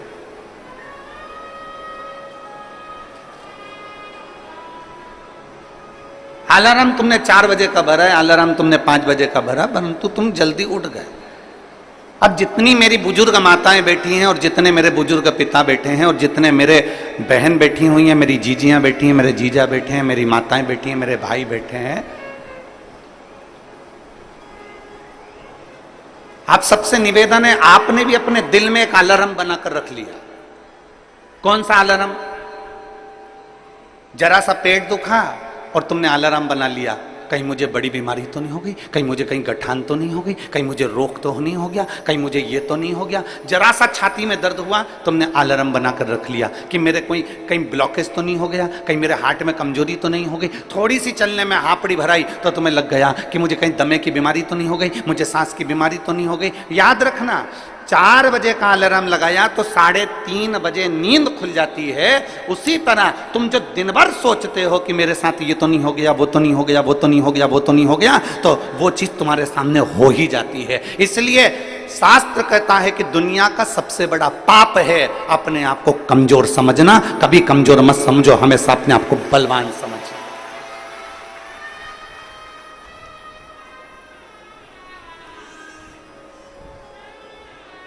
पेट दुखा, तुरंत तुमने सोच लिया कि कोई मेरे पेट में तकलीफ हो गई, छाती दुखी मेरे को तकलीफ हो गई, सिर दुखा मेरे को तकलीफ हो गई, आंखों में प्रॉब्लम हो गई। हो सकता है प्रकृति है, चलता रहता है, कभी अच्छा आता है कभी बुरा आता है। कोई जरूरी नहीं है कि सारे रोग तुमको ही हो जाएंगे, सारी बीमारी तुमको ही हो जाएगी। पर तुमने सोच लिया, जांच कराने जा रही हो ना तो सबसे पहले सोच के जा रही हो, मुझे ऐसा लग रहा है कि कहीं बड़ी बीमारी के चांस ना हो जाए। मतलब तुमने वो घड़ी भर ली है, तुमने वो अलार्म भर लिया।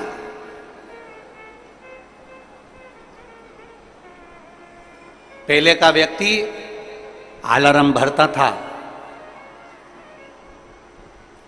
पहले का व्यक्ति अलार्म भरता था 100 साल का, 100 साल तक जिंदा रहूंगा, 100 साल का अलार्म भरकर बैठता था कि मैं 100 साल तक जीऊंगा। खूब खाता पीता मौज करता, जाता खेत में काम करता, अपनी फसल लगाता, अपने काम में लगा रहता, अपना गाय बैल भैंस जो भी ये पालना वो पालता। उसने अलार्म लगाया कि मैं 100 साल तक जीऊंगा, तो कम से कम वो 95 साल तक, 90 साल तक, 98 साल तक, 97 साल तक जीवित रहता था। आज का व्यक्ति 60 साल में अंदाजा लगा लेता है कि अब तो मेरे शरीर से नहीं बन रहा, अब तो मेरे को जाना है, तो मालूम पड़े 55 में ही अटैक आता है और निपट जाता है। तुमने अलार्म लगा लिया।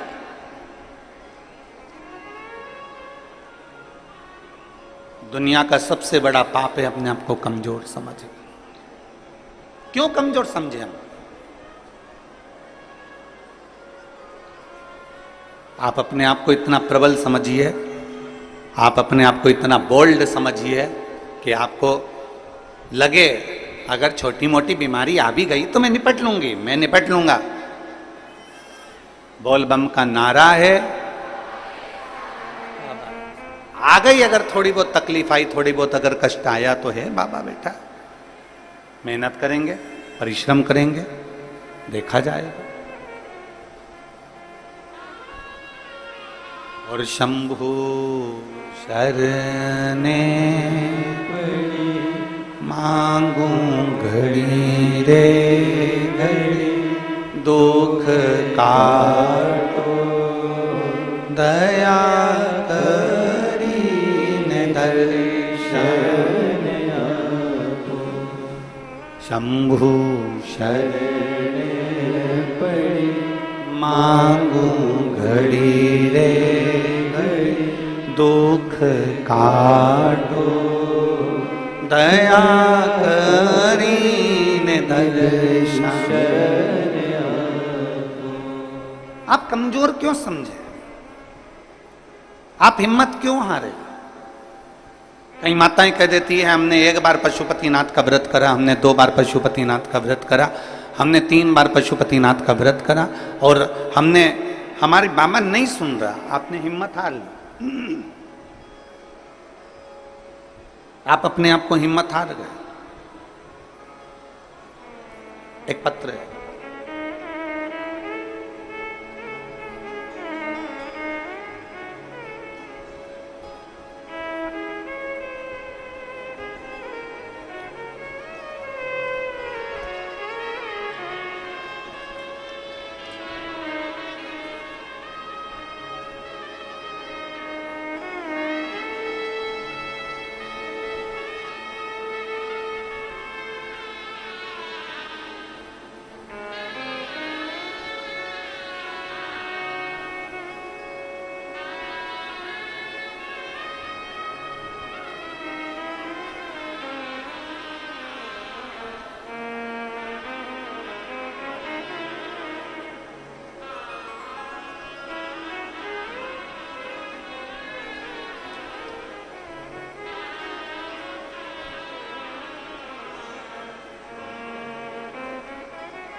मेरा नाम अनीता साहू है, पति श्री संतोष कुमार साहू। डीले कम करो। रामनगर भिलाई की निवासी हूँ। कहीं बैठी हों तो हाथ हिला सकती हैं।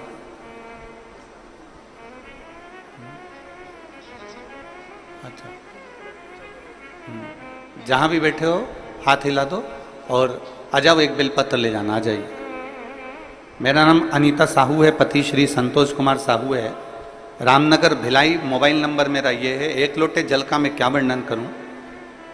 2023 मई में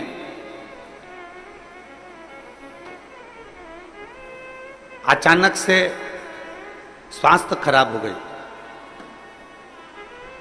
10 दिन तक मैंने खाना नहीं खाया। सेक्टर नंबर 2 हॉस्पिटल में भर्ती थी। सोनोग्राफी MRI में पता चला कि लीवर में 9 mm का एक गठान और कैंसर हो गया। गठान होती ना गुरुजी तो दुख नहीं होता, पर साथ में कैंसर हो गया। उसके बाद मेरे पति ने सारे हॉस्पिटलों में जांच कराया तो मालूम पड़ा कि वो कैंसर की बीमारी है और ज़्यादा ही तकलीफ है, ज़्यादा समय के जीवित नहीं है। शिव जी पे मेरे पति ने जल चढ़ाना प्रारंभ करा। जल लाकर मुझे पिलाना चालू करा, बेलपत्र मुझे देना चालू करा। डॉक्टर का भी इलाज, जैसे आप कहते हो ना कि डॉक्टर शिव का रूप है, तो डॉक्टर का भी इलाज चलने दो, डॉक्टर का इलाज जरूर करो। हमने डॉक्टर का भी इलाज करा। डॉक्टर ने दवाइयां दे दी, पर डॉक्टर का कहना था कि इसका ऑपरेशन सफल हो ना हो वो पता नहीं। अब करें तो करें क्या। डॉक्टर कहते हैं कि अब तो उस ईश्वर पर भरोसा। मेरे पति ने भी आपकी कथा पर भरोसा करा और मैंने भी आपकी कथा पर भरोसा करा। सीहोर गए, रुद्राक्ष लाए, उस रुद्राक्ष को तांबे के कलश में गलाते, उस पानी को शिव जी को चढ़ाकर पीना चालू करा। करते करते 1 महीना पूरा हो गया। 1 महीने के बाद जब हम डॉक्टर को दिखाने के लिए गए तो जो 9 mm की कैंसर की गांठ थी वो 5 mm की हो गई थी। गुरुदेव, जब 5 mm की गांठ हो गई तो डॉक्टर ने भी पूछा कि तुमको कौन सी दवाई लग रही है। हमने डॉक्टर से कहा हम बेलपत्र खा रहे हैं, रुद्राक्ष का जल पी रहे हैं। डॉक्टर ने दवाइयाँ फिर दी और फिर वापिस हमने वही जल को पीना प्रारंभ करा। जो डॉक्टर कह रहे थे कि तुम्हारा कैंसर बड़ा विचित्र है लीवर पर, तो जब विचार करा तब वापिस उसको पीना चालू करा और बाबा की कृपा से आज सारी दवाइयाँ बंद है, केवल बेलपत्री और रुद्राक्ष का जल पीती हूँ और डॉक्टर ने सब दवाइयाँ बंद कर दी। मेरा शरीर ठीक है और मेरा कैंसर समाप्त हो गया। मैं शिव को प्रणाम करती हूँ। लाइन अच्छी लिखी आप और हम सब गुनगुनाते हैं। शंभु शरणे मांगू घड़ी रे, दुख काटो दया करी दर्शन आपो। एक विश्वास शिव के प्रति जागृत हो।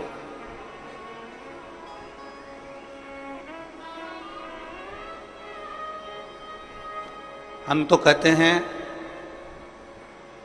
जैसे ये कथा बोलबम सेवा एवं कल्याण समिति करा रही है, दया सिंह जी इस कथा को आयोजित किए हैं। अमलेश्वर में कथा हुई, साहू जी खंडेलवाल जी आयोजित किए। इस 6 नंबर सेक्टर में पहले कथा हुई, विनोद सिंह जी इस कथा को कराए थे। फिर एक कथा और हुई थी भिलाई में जो एक समिति ने कराई थी। ऐसे कई हम कहेंगे कि जो कथा के आयोजक होते हैं ना, जो कथा करवाते हैं, हम उनको धन्यवाद देना चाहते हैं। कम से कम आपके कराई हुई कथा से ना जाने कितनों की बीमारियां और कितनों के दुख और कितनों के कष्ट ठीक हो जाते। थोड़ा मेहनत तो आपकी लगती है, पर आपके परिश्रम से ना जाने कितनों को लाभ मिल जाता है, कितनों को।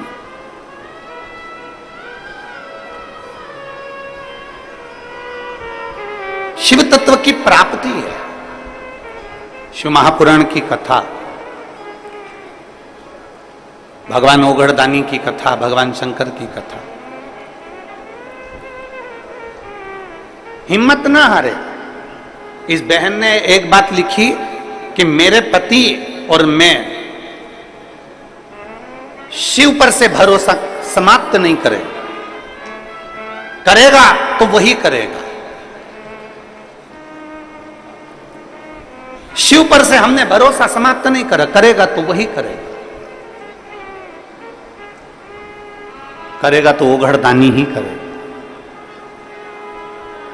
करेगा तो मेरा देव अधिदेव महादेव ही करेगा। हमारा विश्वास, हमारा भरोसा हमने प्रबल रखा। और मैंने तेरे ही भरोसे बाबा, तेरे ही भरोसे हवा बिच उड़ती जावांगी बाबा, डोर हटो छड़ी नाम में कटी जावांगी। भोले मैं तेरी पतंग, शंभो मैं तेरी पतंग, हवा बिच उड़ती जावांगी बाबा, डोर हटो छड़ी नाम में कटी जावांगी। एक विश्वास अपने भीतर प्रकट करो।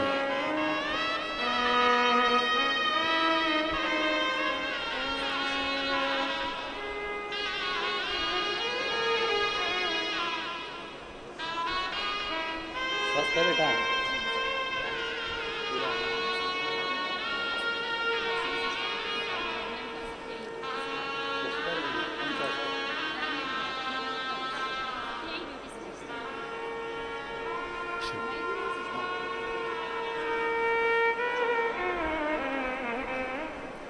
हॉस्पिटल में सिस्टर भी हैं, कह रही हैं कि बाबा ने मेरे को इतना अच्छा कर दिया कि अब मैं वापस हॉस्पिटल में काम करने लगी और मैं स्वस्थ हूं। यह शिव तत्व है। अर्चिला तो कौन अतिथि आए उनका लिख के ला दीजिए। ये शिव तत्व है,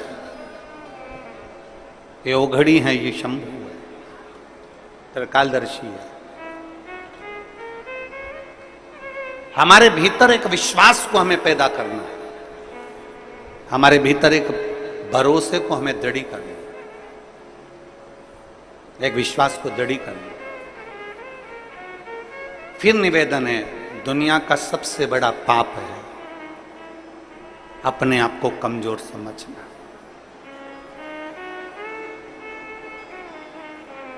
पार्वती मैया जब बाल्यावस्था की थी तब साधना में माता पार्वती जी डूबी रही।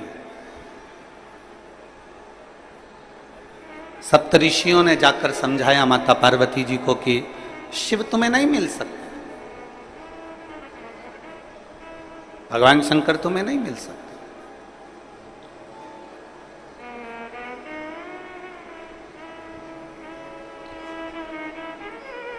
बहुत परीक्षा ली गई माता पार्वती जी की, बहुत। और पार्वती जी की बारंबार परीक्षा ली गई, बार बार परीक्षा ली गई, बार बार परीक्षा ली गई, पर माता पार्वती जी हिम्मत नहीं आ रही। पार्वती जी खुद को कमजोर नहीं समझी। उनको मालूम था कि अगर मैं शंकर को जप रही हूं, मैं शिव को भज रही हूं, मैं भगवान शंकर का गुणगान कर रही हूं, मैं शिव तत्व को जान रही हूं, तो ये पार्वती जी के मन में एक भाव उत्पन्न हो गया था कि मुझे शिव मिलेंगे जरूर,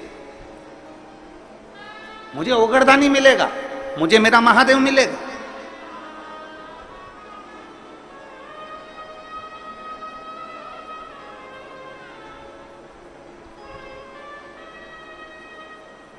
और ध्यान दें,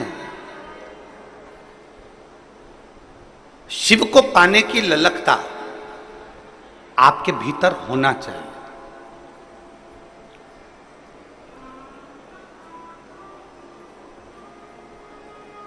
हम फिर निवेदन करेंगे कि अपने भीतर एक ऐसा तत्व, अपने भीतर ऐसा समर्पण, अपने भीतर भगवान की अविरल भक्ति को अपने भीतर ऐसा समाहित कर लो कि एक ना एक दिन ऐसा आए कि मेरा शिव तुम्हारे सम्मुख में आकर खड़ा हो जाए और तुम्हारे को दर्शन देकर जाए। इतना अपने आप में बल उत्पन्न करो।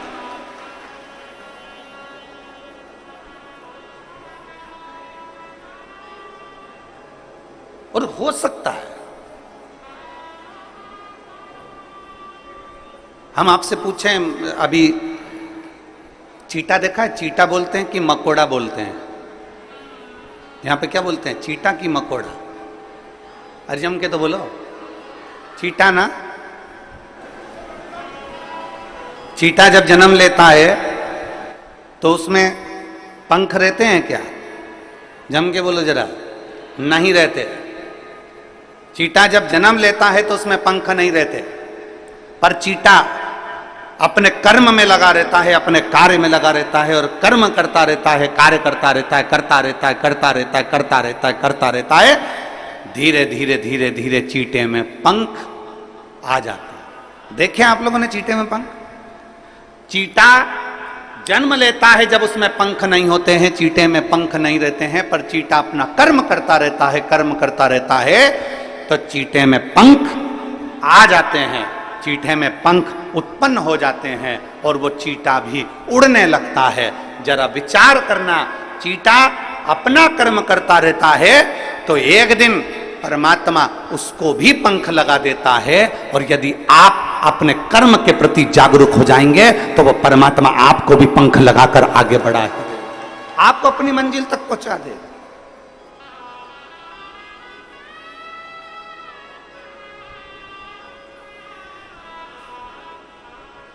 चीटे में पंख नहीं होते, पर धीरे धीरे वो कर्म करता गया, कर्म करता गया, करता गया और उसमें पंख लग गए। कर्म करता गया और उसमें पंख आ गए, वो उड़ने लगा, वो आगे बढ़ने लगा। आप अपना कर्म करिए, जिस कर्म में आप लगे हुए हो प्रबलता से उसमें लगे रहिए, उसमें लगे। जिस कर्म को आप करना चाहते हो उसको कर्म को आप प्रबलता से करते रहिए। एक दिन मेरा परमात्मा भी आपको उड़ान देगा, एक दिन मेरा परमात्मा, मेरा भोलेनाथ भी आपको उन्नति की सीढ़ी पर चढ़ा देगा। आप कर्म के प्रति जागरूक तो रहो।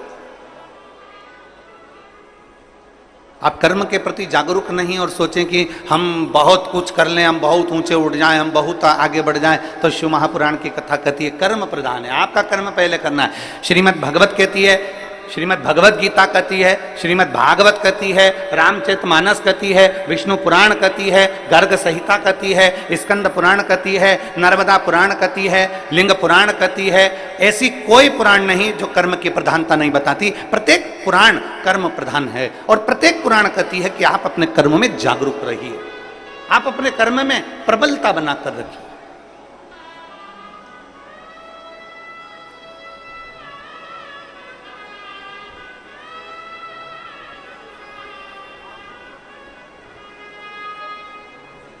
हमारे बीच में माननीय पवन साय जी, भाजपा प्रदेश संगठन मंत्री छत्तीसगढ़ शासन से, एवं माननीय नंदन जैन जी, भाजपा प्रदेश कोषाध्यक्ष छत्तीसगढ़ शासन से आए हैं। आप दोनों पधारें, व्यासपीठ का पूजन करने के लिए पधारिए। एक बार इनके लिए जोरदार ताली बजाकर स्वागत मंगल।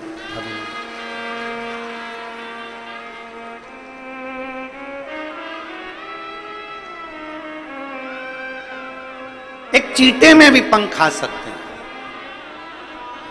बस उसमें कर्म की लगनता होना चाहिए।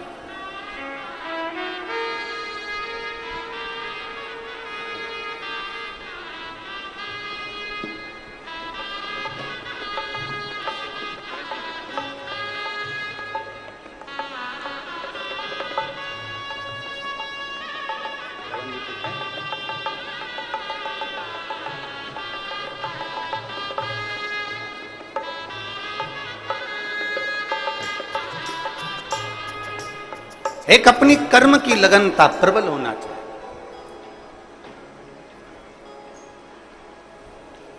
और जब हमारे कर्म की लगनता प्रबल होगी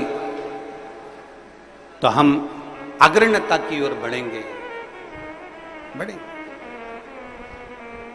पर हम अपना कर्म पूरा नहीं कर पाते। हम उसको सोच लेते हैं मेरे बस का नहीं है, मैं नहीं कर सकता, मेरे बस में नहीं है, मैं ऐसा नहीं कर पाऊंगा, ये मेरे बस का नहीं है। नहीं नहीं, शिव कथा कहती है दुनिया का सबसे बड़ा पाप है अपने आप को कमजोर समझना। हम क्यों कमजोर समझते?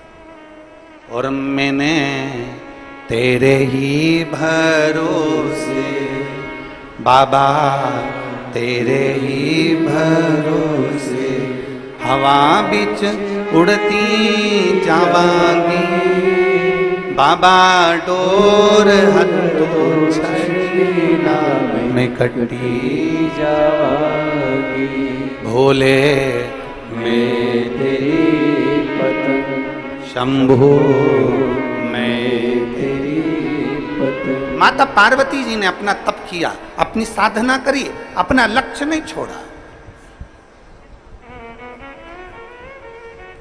आप अपना लक्ष्य क्यों छोड़ते? लगे रहो, थोड़ा समय लगेगा, सुनेगा। एक पत्र है,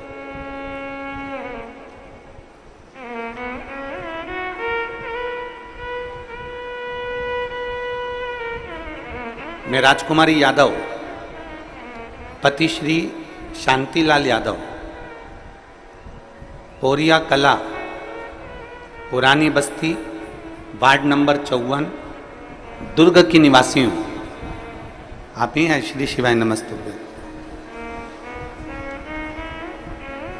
एक लोटे जल का मैं क्या वर्णन करूं? आ जाओ, बेलपत्र लेकर चले गए।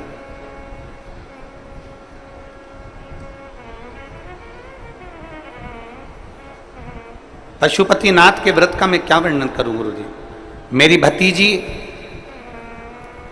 जिसकी शादी को 17 साल हो गए थे, 17 साल से उसके घर में संतान का सुख नहीं था। ऐसी कोई जगह नहीं जहां हम हमारी भतीजी को लेकर नहीं गए, और 17 साल उसको हमने हर जगह हर डॉक्टर को दिखाया, टेस्ट बेबी भी करवाया, पर संतान का सुख नहीं आया। हमने हमारी भतीजी को पशुपतिनाथ का व्रत का वर्णन किया और उसको सफेद आंकड़े की जड़ का वर्णन किया। मेरी भतीजी ने 3 बार पशुपति व्रत करे पर संतान का सुख नहीं आया। चौथी बार पशुपति व्रत करे पर संतान का सुख नहीं आया। तब मेरी भतीजी ने सोच लिया कि अब मैं पशुपति व्रत भी नहीं करूंगी, अब मैं शिव को नहीं मानूंगी। तब उसके पति स्वयं कहे कि तू एक बार और कर। वो सियोर वाला महाराज कहता हिम्मत मत हारना, बाबा देगा जरूर। 5वीं बार पशुपति व्रत करा और बाबा की कृपा ऐसी हुई कि बाबा की कृपा से 15/7/2024 को मेरी भतीजी के यहाँ 17 साल के बाद संतान की प्राप्ति, जिसका फोटो में लगा रही हूं। फोटो को आप लोग LED पर देख सकते हैं। 17 साल बाद मेरे भतीजी के यहाँ संतान की प्राप्ति। अर्थात वही कथा जो अभी चल रही है कि दुनिया का सबसे बड़ा पाप अगर कुछ है तो अपने आप को कमजोर समझ। हम हिम्मत क्यों हारे?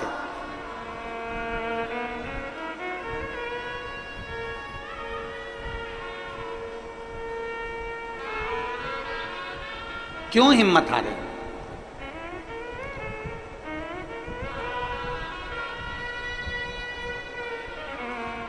आप लोग पशुपतिनाथ का व्रत करते हो?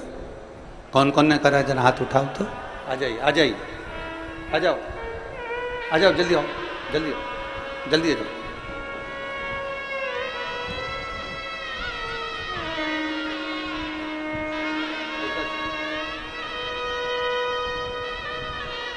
बधाई आपकी भतीजी को, बधाई।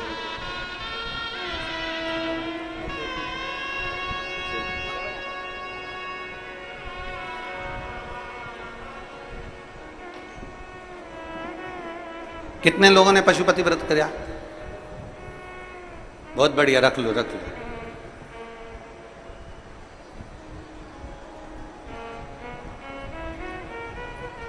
कई व्रत करने वाली माताएं, मेरी जीजी, मेरे जीजा, मेरी बेटियां, मेरे बेटे ऐसे हैं जिनका बाबा ने सुन भी लिया। और कई ऐसे भी हैं जिन्होंने 1 व्रत, 2 व्रत, 3 व्रत करे होंगे और बाबा नहीं भी सुने।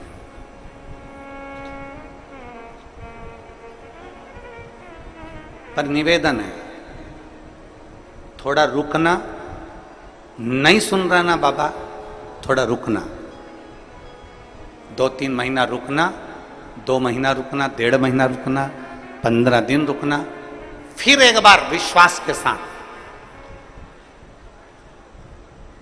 फिर एक भरोसे के साथ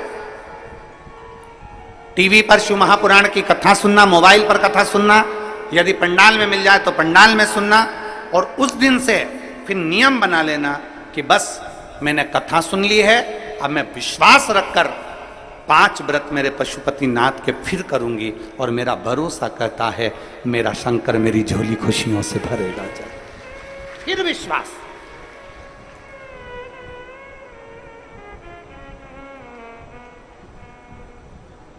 कल हम जब मिल रहे थे, दया सिंह जी कल जब सबसे मिला रहे थे, तो वहां पर एक पत्र एक बेटी ने दिया, एक पत्र।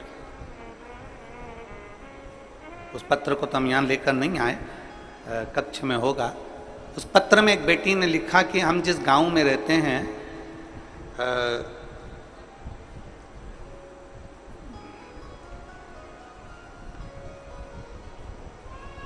उसने उसके गांव का नाम भी लिखा था कोई। हम उस गांव में जहां हम रहते हैं वहां पर जितने भी हमारे साथ वाले हैं, जितने भी हमारे साथ में मंदिर जाया करते थे, देवालय, पूर्व की बात बता रहे हैं गुरुजी, जब जाया करते थे तो धीरे धीरे धीरे धीरे उन्होंने मंदिर जाना बंद कर दिया और दूसरी जगह जाना चालू। अब मंदिर जाने वाले कम हो गए थे और दूसरी जगह जाने वाले, रविवार को जाने वाले ज्यादा हो गए थे। हम केवल 6 लेडीज ऐसी थीं जो हमारे गांव में हम भगवान को भजते थे, भगवान को मानते थे, पर हम शिव को भी नहीं जानते थे, हम तो केवल भगवान को मानते थे कि भगवान को मानना। हमारे गांव की बात बता रहे हैं गुरुजी। बाकी के सब यहां वहां जाने लगे और धीरे धीरे धीरे धीरे उन्होंने मंदिर जाना छोड़ दिया। और ऐसा नहीं गुरुजी कि कोई साधारण लोग हों और वो मंदिर छोड़ दिए हों, बहुत बड़े बड़े लोग मंदिर को छोड़कर दूसरी जगह जाने लगे। गुरुदेव, आपकी कथा सुनने के बाद में हमारे पास में पत्थर का शिवलिंग नहीं था, हमारे पास में पाषाण का शिवलिंग नहीं था, हमने कंक्रीट, सीमेंट, गिट्टी का एक शिवलिंग बनाकर तैयार करा और उसी की हमने जलाधारी बनाकर तैयार करी और उसको हमने एक वृक्ष के नीचे रख दिया और हम रोज शिव जी के मंदिर जाना, शंकर को जल चढ़ाना चालू कर दिया। हमारे उस मंदिर में नंदी नहीं है, उसने उसका फोटो भी लगाया। उस शंकर का कंक्रीट का शिवलिंग बनाकर, कंक्रीट की जलाधारी बनाकर उस पर हमने कलर पोत दिया और हम जाना चालू कर दिए। गुरुजी, हमने आपकी कथा को टीवी पर लगाकर उसकी आवाज तेज कर कर हमने बाहर लोगों को, जाते आते लोगों को सुनाना चालू करी। आज हमें प्रसन्नता इस बात की है कि वो पेड़ के नीचे का जो कंक्रीट सीमेंट का शिवलिंग है वहां पर भी लोगों की भीड़ होने लगी और लोग अब अपने धर्म की ओर मुड़ने लगे। ये आपकी प्रबलता है, ये आपकी प्रबलता, ये आपका विश्वास है, ये आपका भरोसा है। अब उसने पत्र जो लिखा, उस पत्र में ये सब चीज तो अपनी जगह पर है, उस पत्र में उसने जो लिखा, वो पत्र का लिखा हुआ आपके सम्मुख में, वो पत्र में उस बेटी ने लिखा कि गुरुजी, हम सीमेंट का बना हुआ, कंक्रीट का, पत्थर का, हमारे पास में पाषाण का शिवलिंग नहीं, पत्थर का शिवलिंग नहीं, हमारे पास में हमारे कंक्रीट का, हमारे वो सीमेंट और गिट्टी का शिवलिंग जो हमने बनाया है। अब आप हमें ये बताएं, क्या हम उस पर जल चढ़ाते हैं, हम उसकी पूजन करते हैं, तो क्या हमको शंकर जी के शिवलिंग का पुण्य मिलेगा? क्या हमें शंकर भगवान के शिवलिंग का पुण्य मिलेगा? अब मैं उस जीजी को एक बात कहना चाहता हूं। आपके मन में भी यह प्रश्न पड़ा होगा, क्या वो कंक्रीट का शिवलिंग का पुण्य मिलेगा?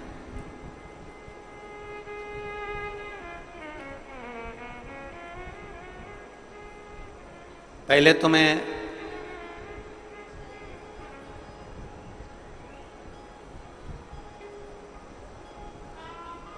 जितने ग्रामीण क्षेत्रवासी हैं और जिनके यहाँ शंकर का शिवलिंग नहीं है और वो चाहते हैं कि हमारे यहाँ शंकर का शिवलिंग विराजमान हो और हमारे गांव के लोग उस पर जल चढ़ाएं, तो मैं तो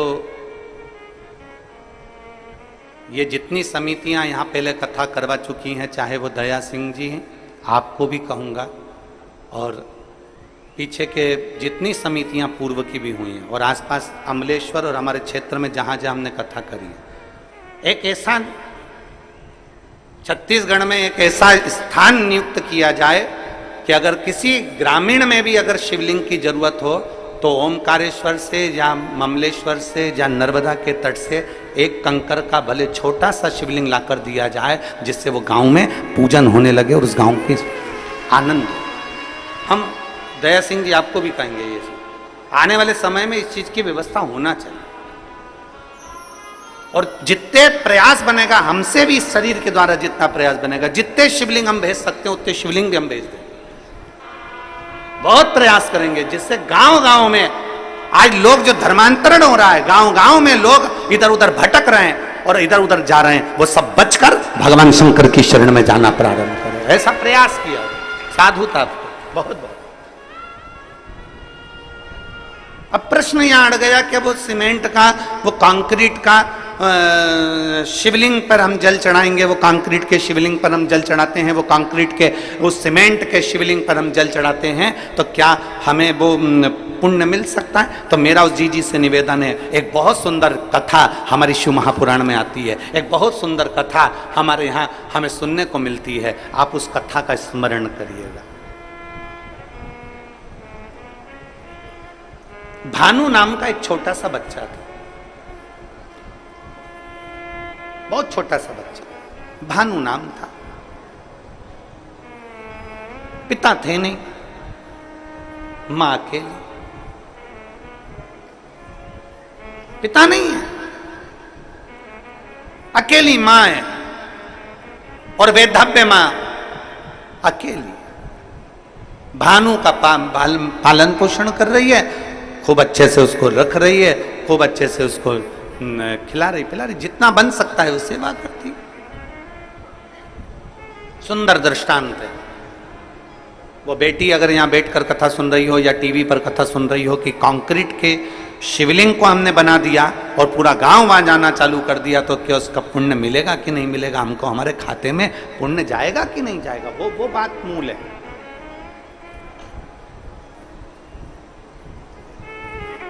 हमारे पास शिवलिंग नहीं था तो हमने वो कंक्रीट का बना दिया, तो उसका पुण्य है कि नहीं? उसके लिए भानु की मां उसका पालन पोषण कर रही है। घर में इतना वैभव नहीं है, घर में इतना धन नहीं।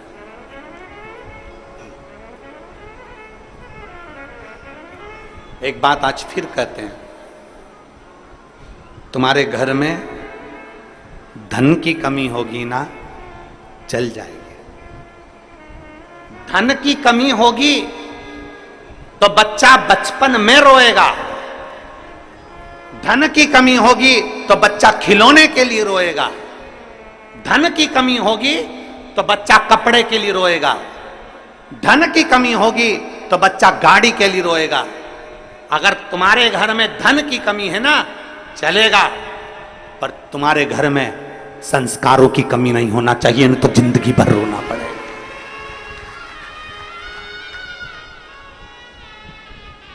घर में अगर धन की कमी है तो चल जाएगा, 2 रोटी कम खाओगे, रूखी खाओगे, सूखी खाओगे, चल जाएगा, बचपन निकल जाएगा, जवानी निकल जाएगी, पर संस्कारों की कमी नहीं होना चाहिए। अगर हमारा संस्कार समाप्त हो गया तो हमें जिंदगी भर रोना पड़ सकता है, जिंदगी भर, जिंदगी भर चलेगा। धन की कमी चलेगी पर संस्कारों की कमी ना हो। संस्कार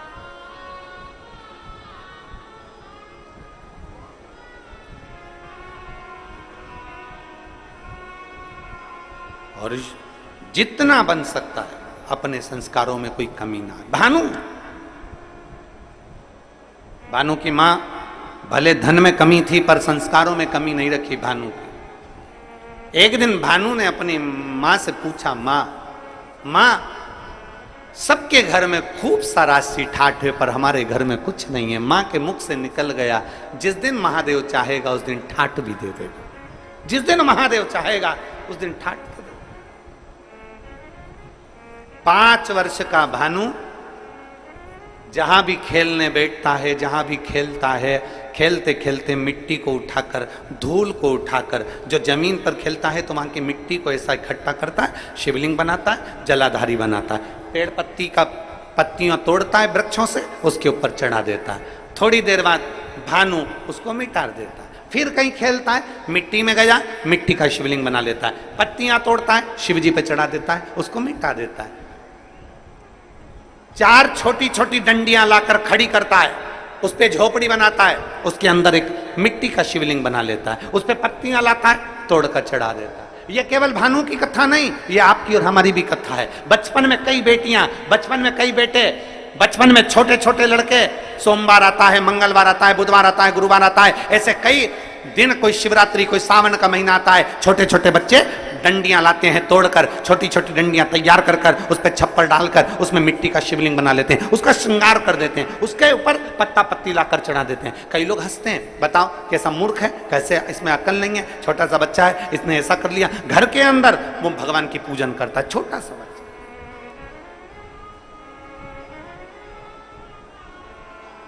और मेरा विश्वास कहता है यहाँ छत्तीसगढ़ की जितनी मेरी जीजियाँ बैठी हैं, जितने मेरे जीजा बैठे हैं, जितने मेरे बेटा बेटी बैठे हैं, इन्होंने भी बचपन में जरूर मिट्टी उठाई होगी, उसको ऐसा करा होगा। आटे की लोई उठाई होगी, लोई को उठा के ऐसा ऐसा करके शिवलिंग बना लिया होगा, आटे की लोई का।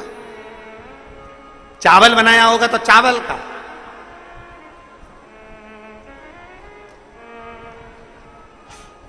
बोलो बोलो, सही है कि गलत है? बचपन में खेलते समय मिट्टी का, धूल का, पत्थर का, आटे का, जो मिल जाता था उसका हम शिवलिंग कई बार बना लेते थे। कितना सुंदर कहा इस दृष्टांत के अंदर कि भानु मिट्टी का शिवलिंग बनाता, मिटा देता, जो मिल जाता उसको, धूल मिल जाती धूल का बनाता, मिटा देता।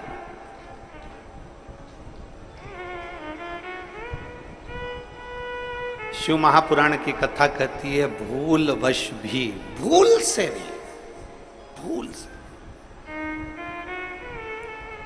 कितना सुंदर कहा। कई बार बादल देखते हैं ना, बादल, कई बार बादल देखते हैं तो बादल में भी शिवलिंग का दर्शन होता है। कई बार वहां शिवलिंग आया नहीं है, वहां शिवलिंग आया नहीं है, पर बादल देख रहे हो और दूसरे भी देख रहे हैं, उनको नहीं दिख रहा है, पर आपको बादल में ऐसा लग रहा है कि ये जलाधारी है, ये शिवलिंग है, ये सामने नंदी है, ये शंकर है, ये पार्वती है। बादल में भी आपको शिवलिंग का दर्शन हो रहा है। कई बार पानी में, कई बार शिवलिंग में, कई बार वृक्ष में, कई बार बेलपत्री की पत्ती में भी शंकर के शिवलिंग का दर्शन हो जाता है। कई बार फूल में शिवलिंग का दर्शन हो जाता है। क्यों, किस लिए, किस भाव से? तो हमारे यहाँ दृष्टांत सागर कहता है, अगर तुम्हारी नेत्रों से तुम्हें बादल में, जल में, थल में, पाषाण में, मिट्टी में, धूल में भी अगर भूल से भी तुमने शिवलिंग का निर्माण करा है या दर्शन करा है, तो तुम्हें तुम्हारे खाते में एक शिवलिंग के निर्माण का पुण्य तुम्हारे खाते में जुड़ जाता है और उसका फल तुम्हें मृत्यु के पहले प्राप्त जरूर होता है। वो मिलता जरूर है। अब बादल में शिवलिंग बना, बादल में धुएं से, भाप से शिवलिंग का दर्शन हुआ, तो यहां शिवलिंग बना नहीं है, ये आपकी दृष्टि में, आपके मन में शिवलिंग समाया था तो आपने उसको शिवलिंग बनाया। वो देख ऐसा लग रहा है, ऐसा लग रहा है ना कि सामने जलाधारी है, ऐसा लग रहा है ना सामने शिवलिंग है, ऐसा लग रहा है ना कि सामने शंकर है। मतलब तुमने अपने दिल से बादल में भी शिवलिंग बनाया है, मतलब एक शिवलिंग बनाने का पुण्य तेरे खाते में जा चुका है। तुमने बेलपत्र में दर्शन करा, देखो ऐसा लग रहा है ना, ये जलाधारी है, ये शिव है, ऐसा लग रहा है ना, मतलब तुमने बेलपत्र में भी शिवलिंग बनाया है, एक शिवलिंग का पुण्य तुम्हारे खाते में चला गया। केवल एक मिट्टी का बनाया, पाषाण का बनाया या कोई चीज का बनाया, ये हमारे खाते में पहुंच गया। एक शिवलिंग भले तुमने दिल से, मन से, भाव से बनाया, पर पहुंच गया।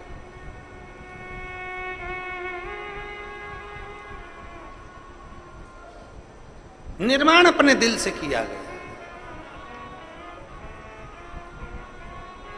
महाराज कितना सुंदर कहा किसी ने कि आर्थिक स्थिति ठीक हो ना हो, आर्थिक स्थिति ठीक हो ना हो